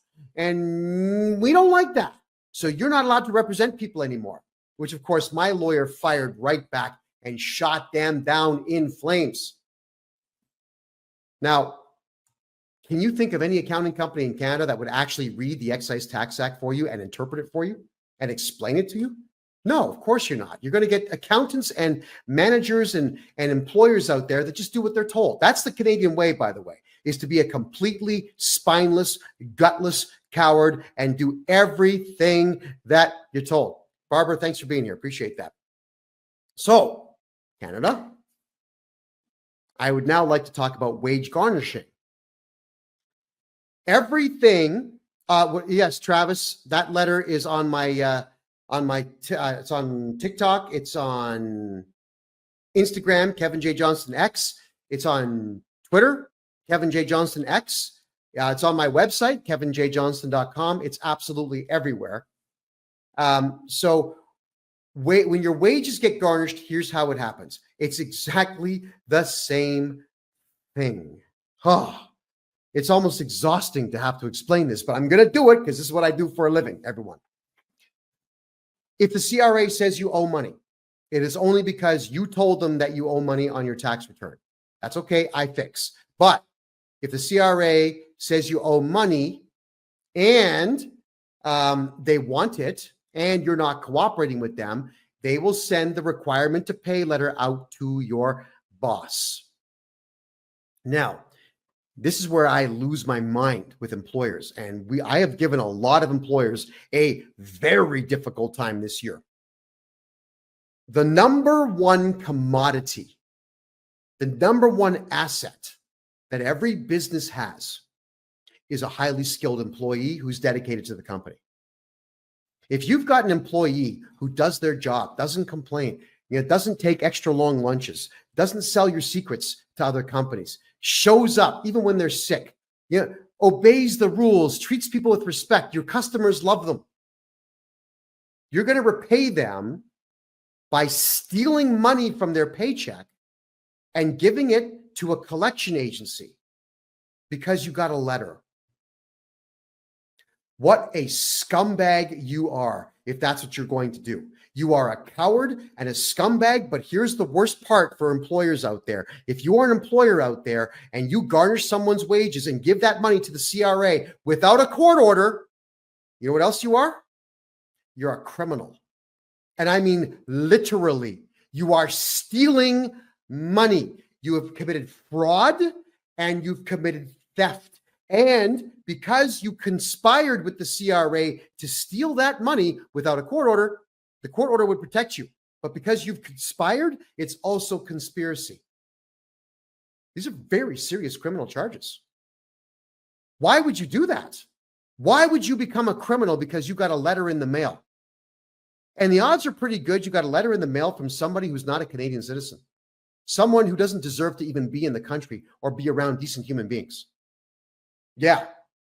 So what I want to tell you is that you shameful, gutless individuals, I'm going to be, in 2025, I'm going to be helping my clients sue your company, sue you personally, put liens on your properties, and charge you criminally. It's time to take what I do to the next level. Employers should be terrified to cooperate with the CRA. I know what the CRA says. Now, the CRA, the employer who gets these letters could actually charge the CRA with this, but they don't. The CRA always says, if you don't give us your staff's money, we may, not will, we may audit you. That's the threat they use. And employers are losers. Oh my God, I don't want to get audited. That's what they sound like. If they audit you, you call me and I get rid of the auditor. I'm the one that tells the auditor, hey, You can't talk to my client. You got to talk to me. You're banned from the property. You're banned from their church. You're banned from their home. You can't even phone them. If you talk to any of the staff, guess what happens? We're going to find you. We're going to take your house. That's my job. So employers out there, watch out. I'm going to make an example of you. The CRA, they've got the right to send a letter, but so do I. And you do not have the right to steal someone's money because the CRA sends a letter. The only right the CRA has is to send the request for money. You've got the right to say no. And if they send an auditor after you, that's a crime. It's malicious prosecution. That is a crime. It's what the Americans call a felony. It's what the Canadians call an indictable offense. It's a crime. You do jail time for these things. So we, the people, need to go on the attack. If any of you out there have had your wages garnished and they're still being garnished now, get a hold of me. We're going to get your money back because I'm going to go to war with your employer over that. Think about all the crimes that the CRA has committed. I don't care that they have an act that says they could do these things. They are still breaking the law. Acts mean nothing. And remember, everybody, at Nuremberg, when Nazis said, I shot children in the head because I was just following orders, it didn't work for them. They all got hanged. It's not going to work for your employers, and it's not going to work for the CRA so long as we, the people, gang up on them and become an army and fight back. It takes nothing. We don't even have to use violence. We just have to sue your boss and go to the courthouse. If the cops will not file charges, then you go to the courthouse. You grab the forms that they have.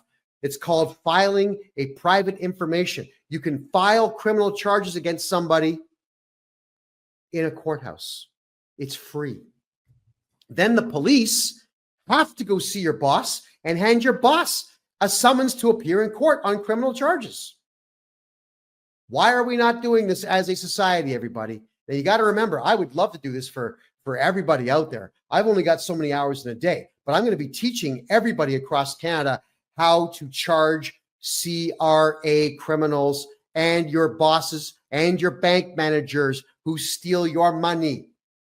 Because if we don't take a stand now, I'm telling you this, the CRA is just going to keep taking until all of you are homeless. And that is exactly what the Liberal Party wants. They want all of you broke and desperate and destitute and kicked out of your home so that Trudeau's friends can come in and buy your houses cheap from the bank after your mortgages get foreclosed upon.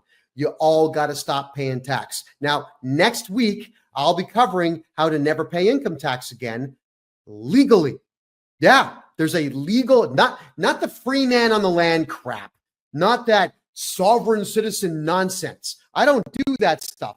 All I do is show you the law and then show you the steps you follow to abide by the law. Never mind the act. Who cares? The law. If you're doing things legally, everybody, you'll never pay tax in Canada again. And the CRA is in panic mode now, sending me ridiculously stupid letters, but it hasn't worked because now the CRA, when they call me to talk about my clients, they're really polite. Now, of course, when someone's polite with me, I'm always polite back. I'm just telling you that it is possible to frighten the CRA. They're cowards. They think that these acts are going to protect them. And then I say, no, they won't. And then we just attack without weapons. We attack with paper and court orders and criminal charges. Let's do it, everyone. If you want your taxes done properly, everybody, get a hold of me at my website. It's kevinjjohnston.com. Book yourself a 1-hour consultation. I can't wait to help you get all your tax problems fixed. I'm going to go back 10 years in your taxes and get you back at least 50% of what you've paid. And it's all going to be done legally within the bounds of the law because the CRA has no laws to back it up, just acts. And those don't mean a thing, especially even in a court of law. My name is Kevin J. Johnston. This is the Income Tax Show. Well, we're going to call it pretty much everything. It's the Real Estate and Money Show. We cover income tax a lot. It's every Thursday for the rest of this year at 9 p.m. Eastern Time, right here on freedomreport.ca. Have a great night, everyone. Thank you.